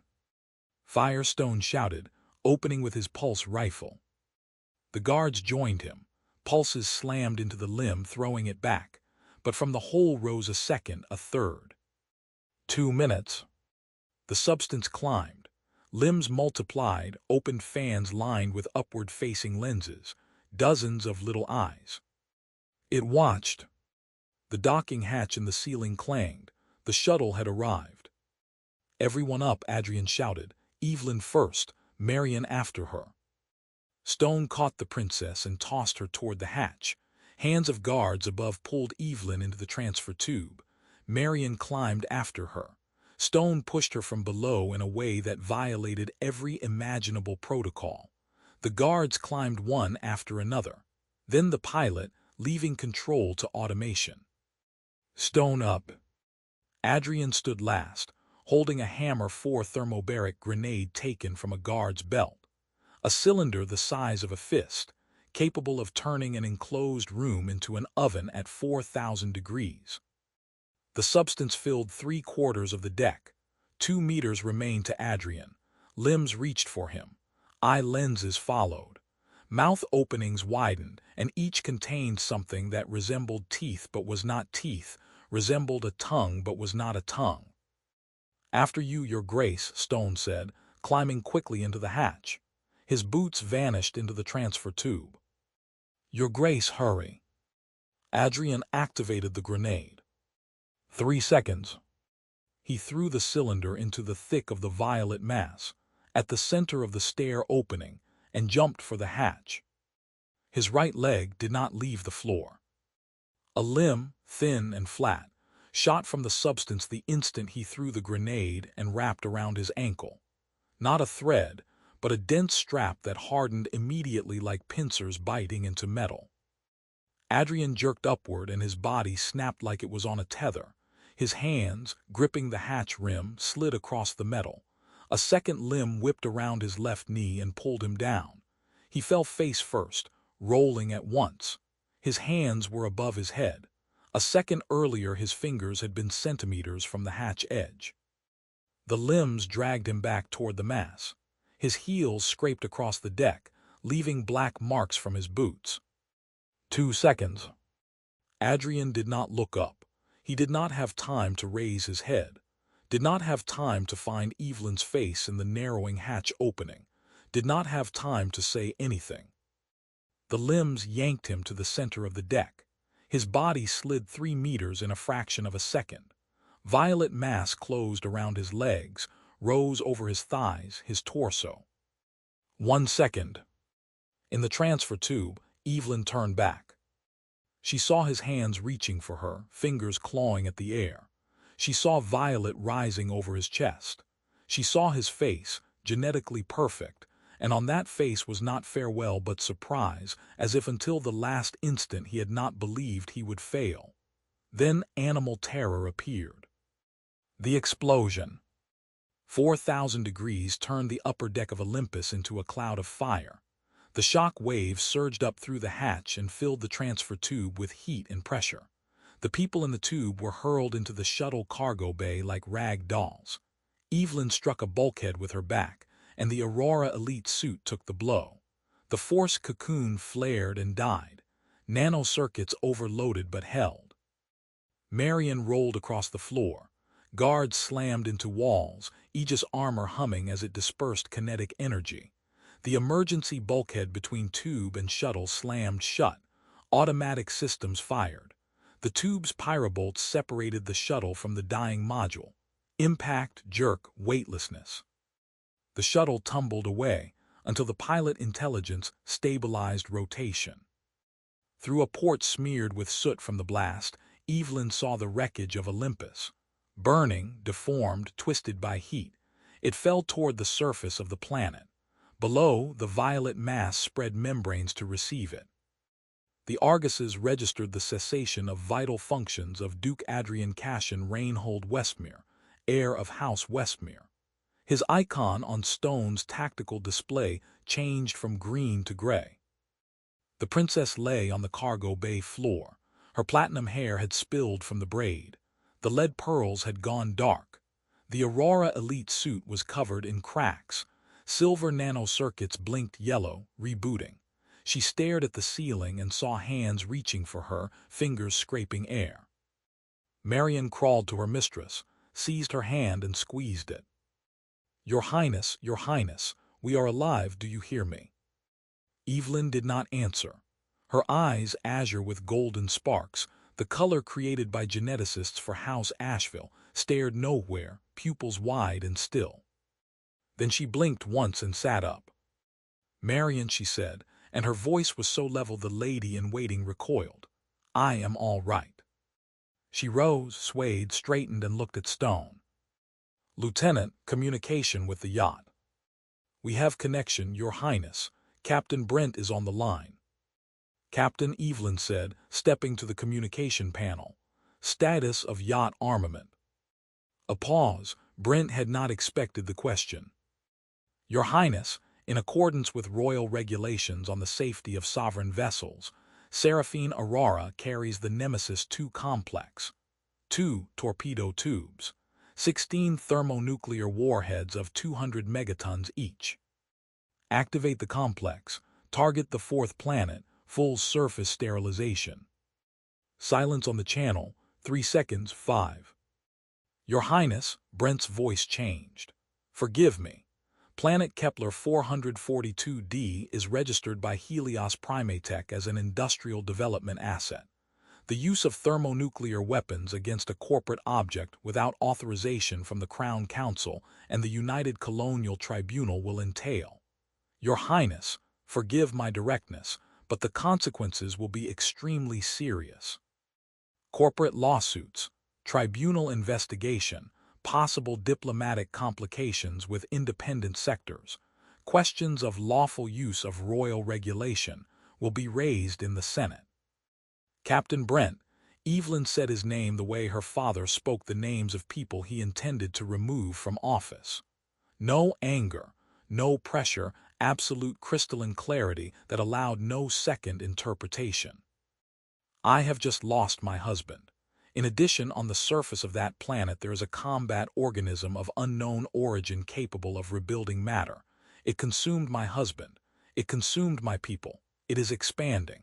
Every minute we speak, it takes new ground. If it reaches the ocean, if it learns to build what it once knew how to build, it will leave the planet. Then the lawsuits of Helios Primatech will mean nothing. Neither will the corporation, the tribunal, or the Senate. A 2-second pause. Activate Nemesis. This is a direct order from the Crown Princess of the Aurelian Throne, third in line to the crown of the 12 spheres, given under paragraph 44 of the Royal Regulation, article immediate threat to the Crown and its subjects. Enter into the ship log. Responsibility is mine. Another pause. As you command, Your Highness. Activating Nemesis 2. Target calculation 4 minutes. Salvo on readiness. The shuttle docked with Seraphine Aurora. Evelyn passed through the lock, through the yacht's corridors, past servants pressing themselves to the walls, past the cook, past a maid with a hand over her mouth. The princess walked in a damaged suit, hair fallen over her face, pearls extinguished, bracelets cracked. She looked as no woman of House Asheville had looked in its 1,000-year history. Like a person who had gone through hell and returned not to forget, but to answer. She entered the command center. Brent stood at the tactical table, above which hung a holographic projection of Kepler 442d. The planet slowly rotated. On its surface, on both continents, violet patches spread, visible from space. The southern continent, where the mining operation lay, was already almost half covered. The northern one, where they had walked an hour earlier, bore a smaller but growing stain. Between the continents, through the shallow sea, stretched a strip of altered water. Violet, opaque. 16 torpedo icons stood in a row on the tactical display. Green, ready. Targeting complete, Brent reported. 16 warheads, 200 megatons each.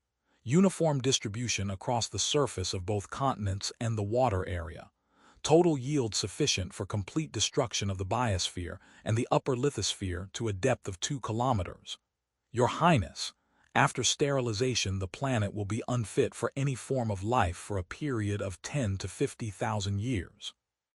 Evelyn looked at the holographic projection, at the violet patches spreading over the surface, at the coral heather still lilac on the edges of continents, ringing in the wind with glassy chimes, at goblet lilies gathering condensation in their cups, at snake scrub curling scaled trunks into spirals. All of it would die. Heather, lilies, moss. The entire silico-organic biosphere that had developed for millions of years on this planet would burn in thermonuclear fire, along with the thing that had swallowed her husband. She did not hesitate. Fire. Brent pressed the panel. Seraphine Aurora shuddered. 2 torpedo tubes hidden in hull swellings disguised as decorative curves released 16 missiles. The torpedoes plunged toward the planet, leaving thin condensation trails in the atmosphere. On the tactical display, 16 green icons turned yellow, then one after another red. The first warhead entered the atmosphere above the southern continent. A 200-megaton thermonuclear blast turned the mining zone into a lake of molten rock 20 kilometers across. The shock wave swept coral heather for hundreds of kilometers, and the glass stalks flew apart into shards that became missiles, destroying everything around them. Second, third, fourth. Evelyn stood before the command center's viewing screen and watched. The screen showed the planet in real time, and she saw flashes bloom across the surface one after another. White, blinding, each brighter than the star around which the doomed world turned. Mushroom clouds rose into the stratosphere, merged, formed a continuous cover of incandescent gas and ash. The nitrogen-oxygen atmosphere of Kepler 442d, rich in argon, became a poisonous broth of oxides, radioactive isotopes, and vaporized rock. Fifth, sixth, seventh, eighth. The northern continent, the plain where they had walked, the place where Arthur Bell sank into the ground, the place where Clara Vine was covered by the membrane, the place where Elliot Morrow and the guards went into the soil, the place where Lawrence Mayfair was drawn into the wall. Thermonuclear fire erased it all. Coral heather, goblet lilies, snake scrub, violet substance, and the bodies of those it had consumed, if bodies still remained. 9th, 10th, 11th, 12th. The ocean between the continents boiled. Mineralized golden water vaporized in the impact zone, and the seabed appeared for a moment before melting. The violet strip by which the creature connected the continents ceased to exist. 13th, 14th, 15th, 16th. The planet burned. The entire surface from pole to pole vanished beneath a veil of fire and smoke.